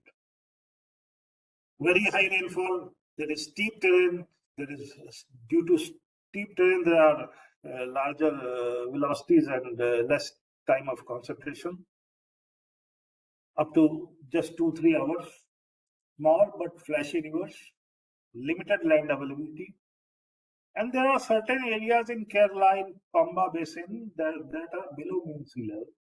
So their water just accumulates. Unless it is pumped out, it doesn't go to the sea. Obviously, because it is high rainfall and steep terrain, so there is high runoff factor. And there are infrastructural issues. Because of 2-3 hours time of concentration, although there are no flood forecast facility was available at that time, but even if it was available, you have hardly any time to react. Very less storage created. You saw in the beginning that out of 39,000 square kilometer of state's area, only 6,000 something is controlled by them. The rest is uncontrolled. There is a lake in Pamba Basin, Vemanad Lake. Earlier its capacity used to be 2.4 billion cubic meter BCM. But now due to encroachment, the capacity has reduced to just 0.6 BCM. So this was a natural reservoir, but because of less land availability and people want to build their houses or resort, so its capacity has gone down. There is encroachment around the Vemanad Lake. There is one Thotapalli barrage on this Pama River just before the sea. Its mouth is constricted, so it cannot release its design capacity from the barrage. Why this constriction is there? We went after the flood there, and then they told that there are some corium deposits. Corium is a nuclear fuel, and that cannot be disturbed, so that much release was not allowed. So that is the constraint with potable barrage. So when that constraint is there, you need to have storage space in the reservoir to hold that flood. High population density, yeah, in 1924 also the flood came, but nobody made a hue and cry. But now the population density is much more than that. The much smaller flood can create a havoc. And obviously, this large area is untapped. This I told in the beginning itself. Next. So these issues were there with us when we formulated the rule levels.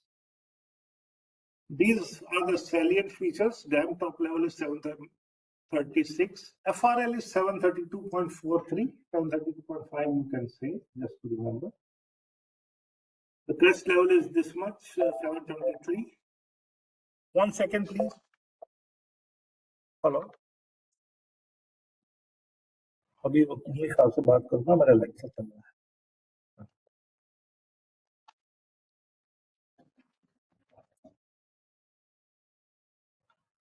Hello. MDDL is 694, so your operating levels are between 694 or 5, 695 to 32. Means 37.5 meters of space is there in which you can operate the reservoir. Flow in 90% dependable here is 3010 MCM, which is much more than the gross capacity of the reservoirs. Somebody may say that reservoir is big, but it is not big. The flow is much more than that, even in 90% dependable year. Water demand is only 1386. So your capacity is 1995, live capacity is 1460. Live capacity is sufficient to meet your demands at 90% dependability. You don't need to be very high. Just fill up the reservoir towards the end of monsoon season.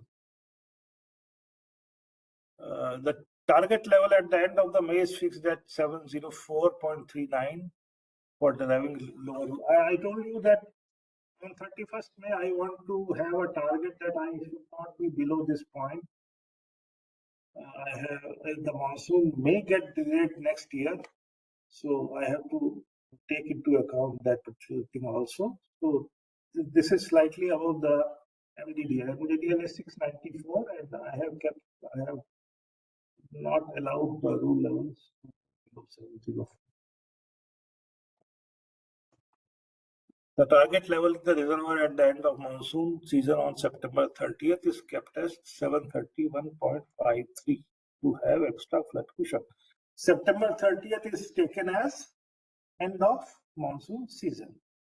And now you can see this level is slightly less than the FRL because of certain constraints posed by Dam Safety Monitoring Committee there. So they are not allowing the reservoir to fill up to FRL.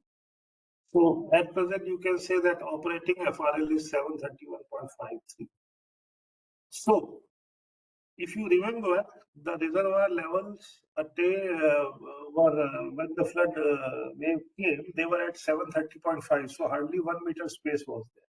That is why the flood moderation, although they achieved 40% flood moderation and released 1500 cumex, but had they been slightly lower than this 730.5 level which they were, the outflow would have reduced from 1500 to say 500 or something, and then there would have not been any problem.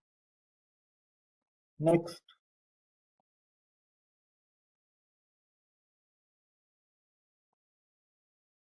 Again, these data were used 38 years inflow series on 10 daily basis. We had the hydropower demand data, salient levels, elevation capacity table, historically attained water levels, any existing operation. There was no existing operation policy. Any constraints that need to be taken into account, and constraints in the form of that what is happening in the downstream must be known to the operator. Next.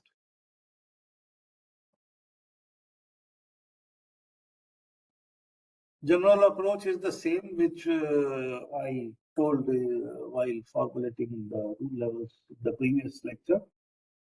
Now, because it is basically a hydropower project, then we take the inflow series of 90% dependable year, right? But this water was later used for irrigation downstream of this thing, Idukki Reservoir. So irrigation has to be managed 75% reliability, hydropower generation at 90% reliability, and drinking water at near 100% reliability. These were the demands. And carryover provision was kept at the end of the year. I just told you that I kept 10 meters above the MDDL on 31st May. Next.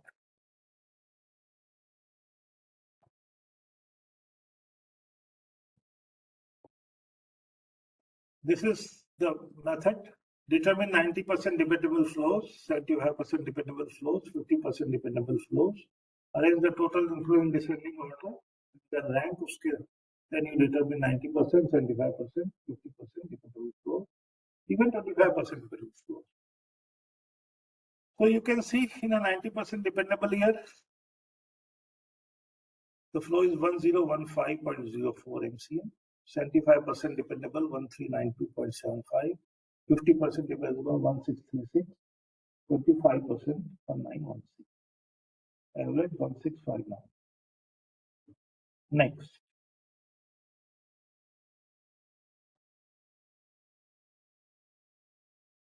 This I told you that if you want to calculate where should I be on time step t minus 1 to have a target level, target storage of ST in the tth time step, then you go backwards, add the demand, subtract the inflows, add the evaporation, and then go backward until the monsoon ends. Up to that point, after that, your inflows will be more than the demand, then the levels will dip. You go backwards. Next.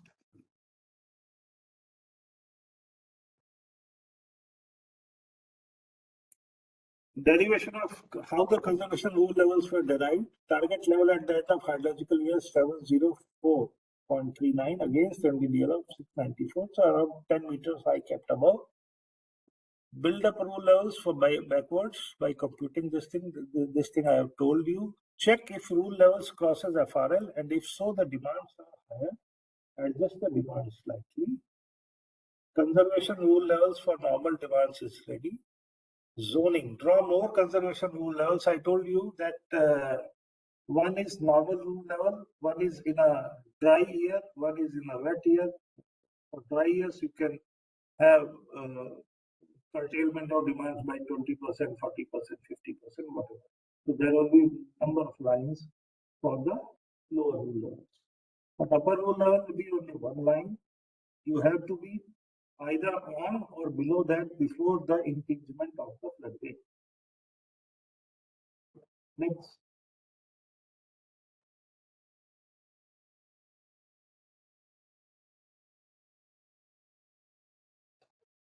For deriving the upper rule levels, now my target is that the reservoir should be at FRL by the end of monsoon season.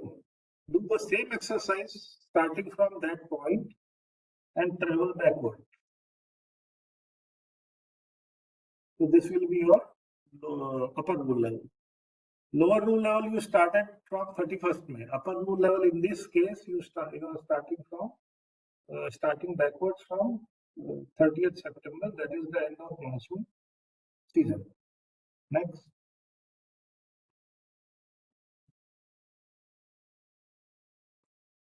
Once the rule levels are ready, then you test it. You put the demand and you put variable years, 25% dependable years, 50%, 75%, you test that. And if you feel that you just count the number of failures when the demands could not be met, then you tweak the rule levels if needed. In this particular case, it was not needed but because demands were not that much. Next, please.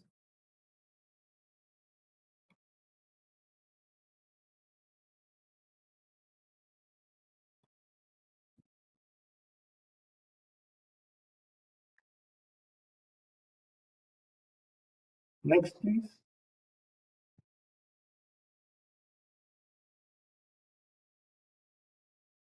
Now, this is the rule level.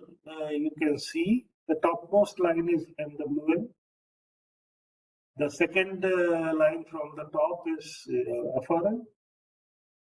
The red line that is sloping in the beginning and then converges with the FRL slightly below that, because I told you there is some restriction from the Dam Safety Monitoring Committee there. They cannot fill up the reservoir up to FRL.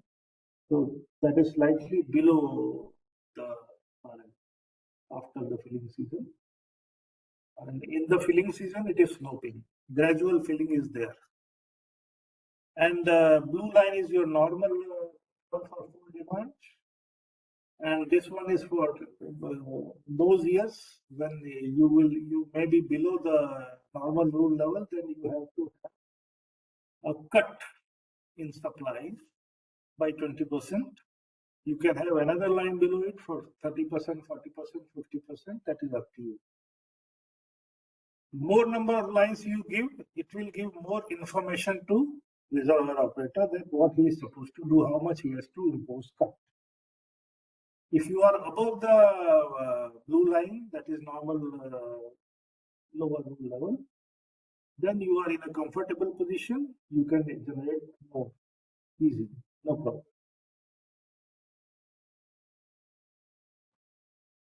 Next. Now here you see. Now here in this, no, go back. Go back, please. Yeah.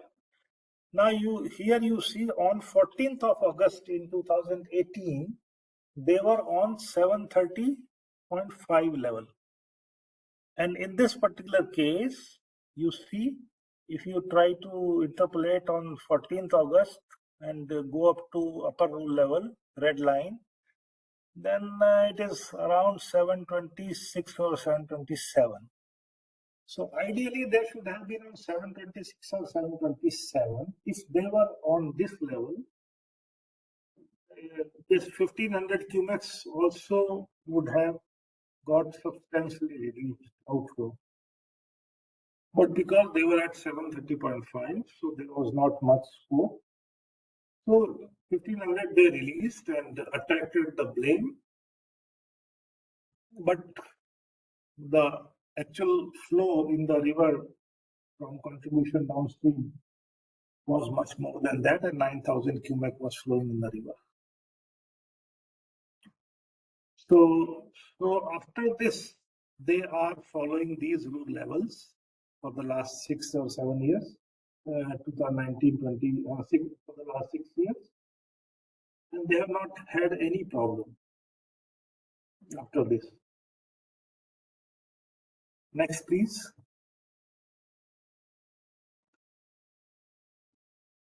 Then we tested these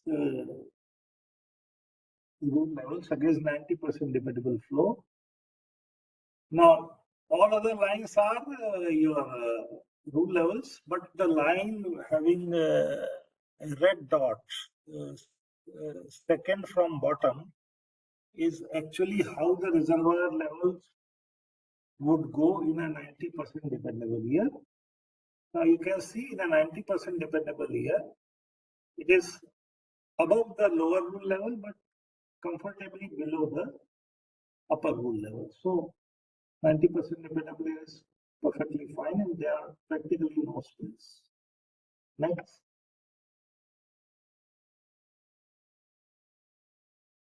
75% dependable year is slightly higher than 90% dependable year because the flows are more.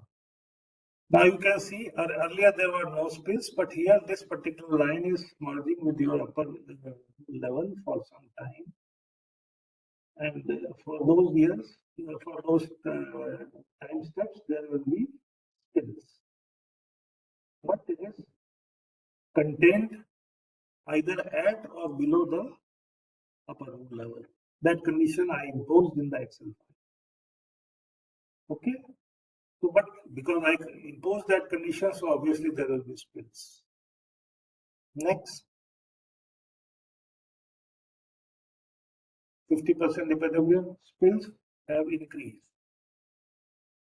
The merge time steps are more. 25%.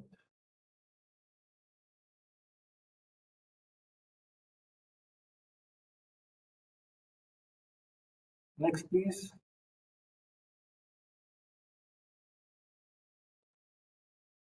%, dependable year. The pattern was slightly different, but there are spills and the level is higher than 50% dependable. Next.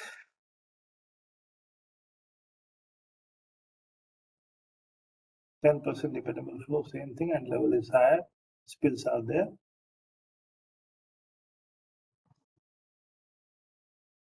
Next.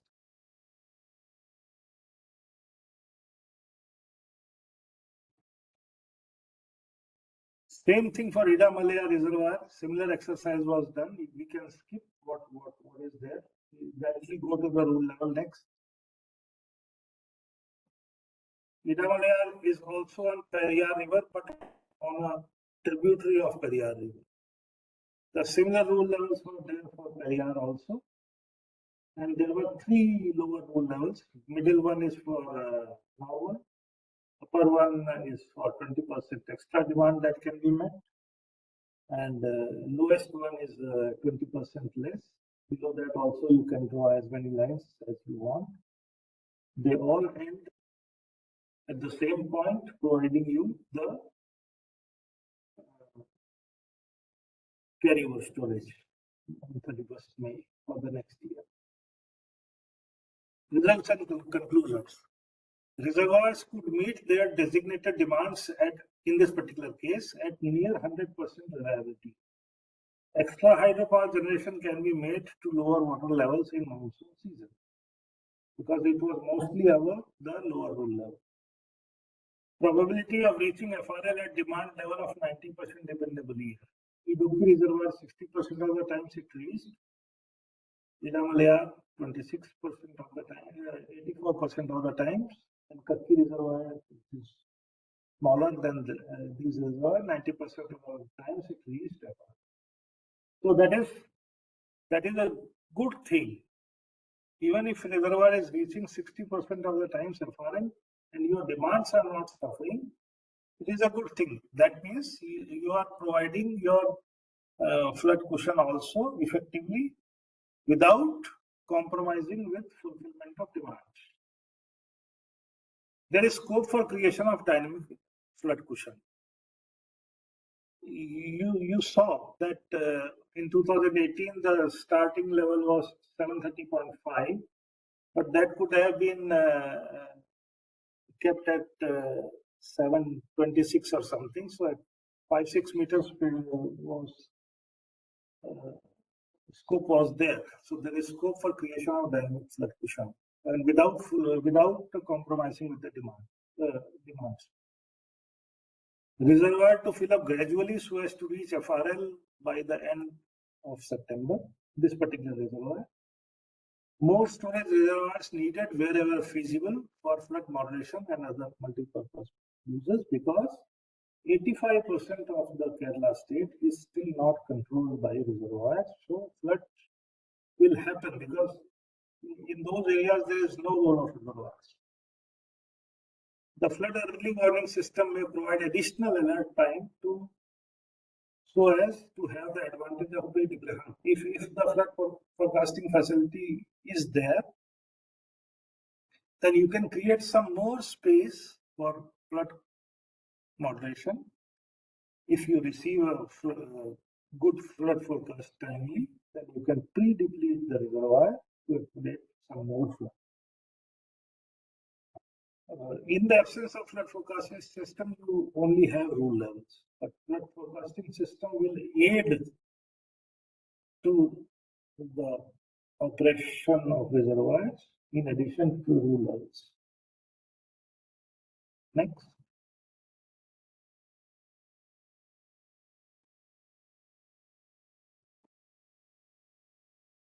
Next. Yeah.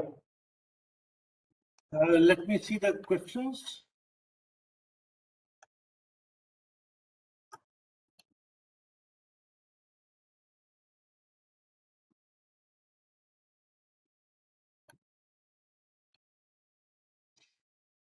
Pramod has asked, can we correlate the sedimentation effect with the rule curve, or no rule curve has to be prepared every time we consider changes?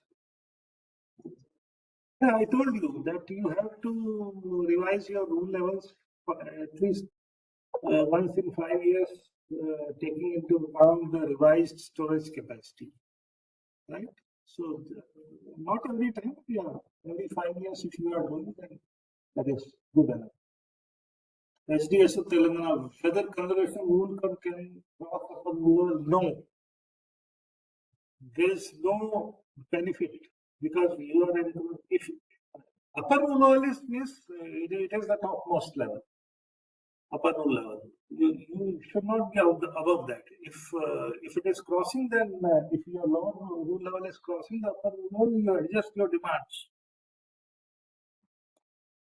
How to get gauge discharge data, kindly inform. Earlier there was a portal IWR, now the data not fetching, kindly service. In this case, I think you can give your request to Chief Engineer PMD, Central Water Commission. If the data is not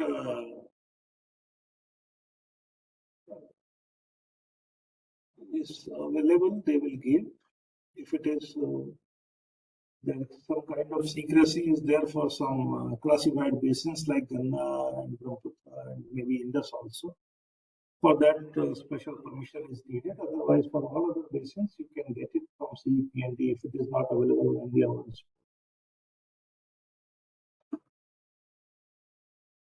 So we have historical data of inflow, outflow, and power generation. These data is there in the standard material. I'll send you this Excel file, so no problem. You can do that. Madam Sir, can you please provide us hands-on training? Hands-on training, you just see, go through that Excel file.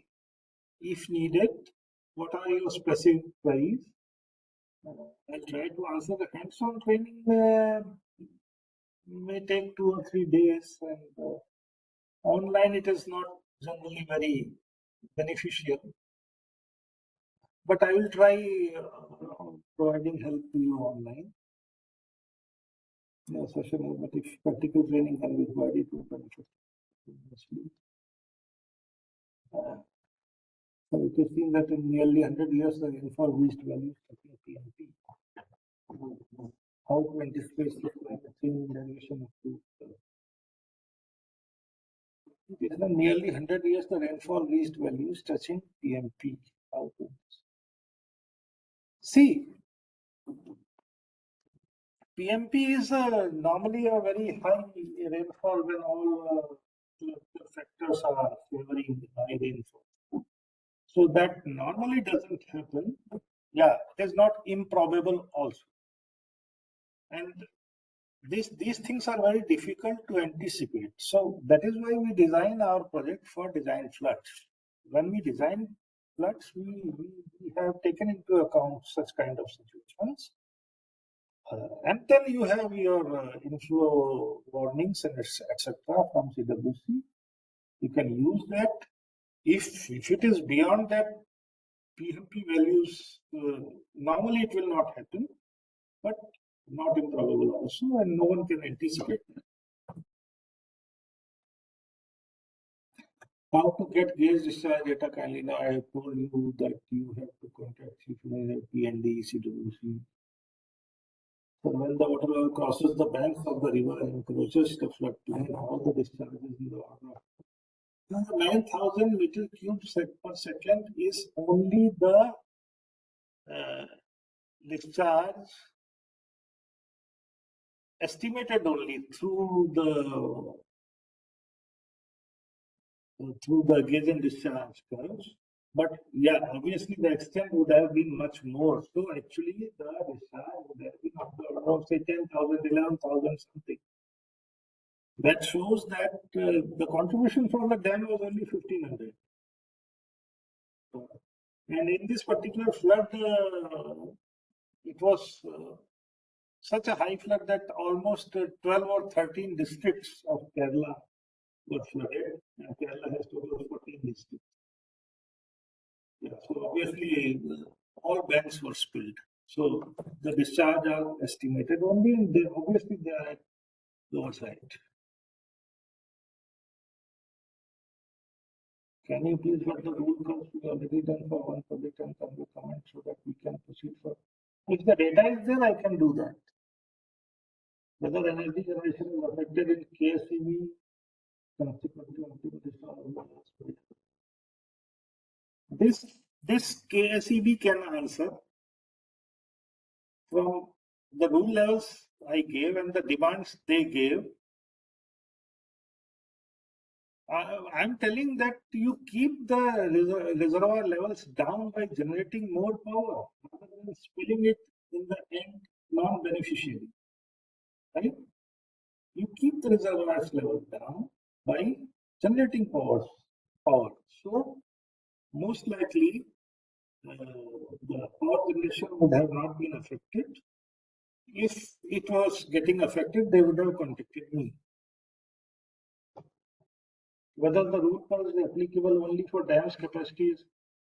No. Rule levels you can draw for any dam, but beneficial means if the reservoir is say 50 MCM capacity, 100 MCM capacity, then it is not having very big handle to operate the reservoir from flood point of view. It is a small reservoir. So mostly such reservoirs are used for conservational benefits only. If you expect that such a small reservoir can provide you flood benefits, that is not possible. Even large reservoirs also cannot provide 100% protection from the flood. Right? They only provide moderation. Floods will be there. We do not have. If I give you an example of Australia, there the total storage is 4 times more than the average annual flow. So they can store all the water. No floods will be downstream of the reservoir. They have such a large capacity, but we are not as lucky as they are in terms of land and other resources. So in our case, dams are relatively smaller, and but by definition they come in the category of large dams, but actually they are not very large dams. I just give you an example that total live storage created in 6,000 reservoirs in India is of the order 257 billion cubic meter in 6,000 reservoirs. Out of this, number of reservoirs will be coming under the category of large dams. But Lake Kariba in Zimbabwe here. Lake Kariba is a single reservoir having a capacity of 180 BCM. That is large dam. Our dams are large just because the definition says that they are large. Sir, please share your Gmail contact. Okay, I'll write in the chat section.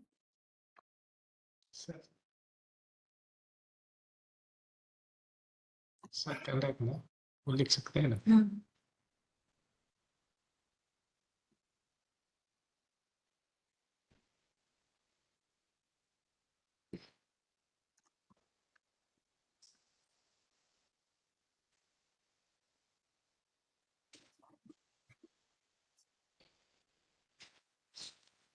I have written that.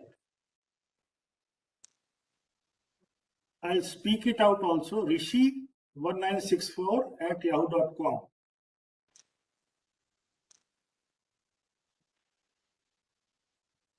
So now I think sir has finished and answered all the questions. So many questions were there in the both sessions. It still means if any participants have any queries, they can raise here also. Means sir has spared time for us, so we can take advantage. Apart from all those questions in chat box, any participants having queries regarding the topic means can raise questions here also. Otherwise, we'll go for concluding the session.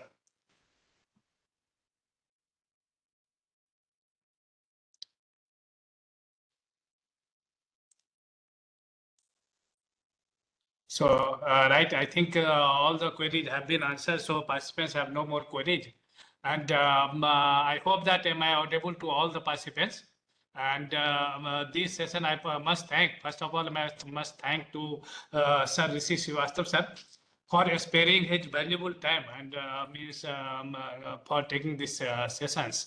And thank you, sir, for joining this and having a wonderful talk about this reservoir operation, covering all the aspects and especially the case studies also.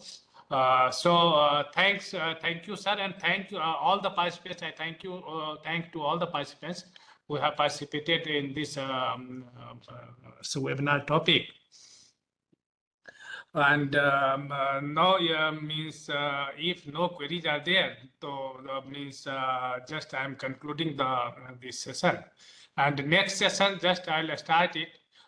Regarding the recorded video and today's presentations, we'll definitely share through email all emails we have as we got registered means registration through this Google form. Then we'll share all the presentations means by tomorrow. And means as soon as I'll get the Excel sheet from sir, I'll share it also. Regarding the just an announcement for the next topic. That topic is regarding dam break analysis that will be covered by Dr. A.K. Lohani, Head of Surface Water Hydrology Division, NIH Roorkee, and that is also one of the important topic in this dam safety management. So means please be attentive and please join the that session also. So thank you, sir. Thank you very much, sir. Thank Part you, of Srivastava. Thank you, And Srivastava, and thank you all the participants for asking questions. And actually, when participants ask questions, it makes us feel happy that they were attentive and they were enjoying the lecture. Thank you very much. Thank you, sir. So, I am concluding this session now, and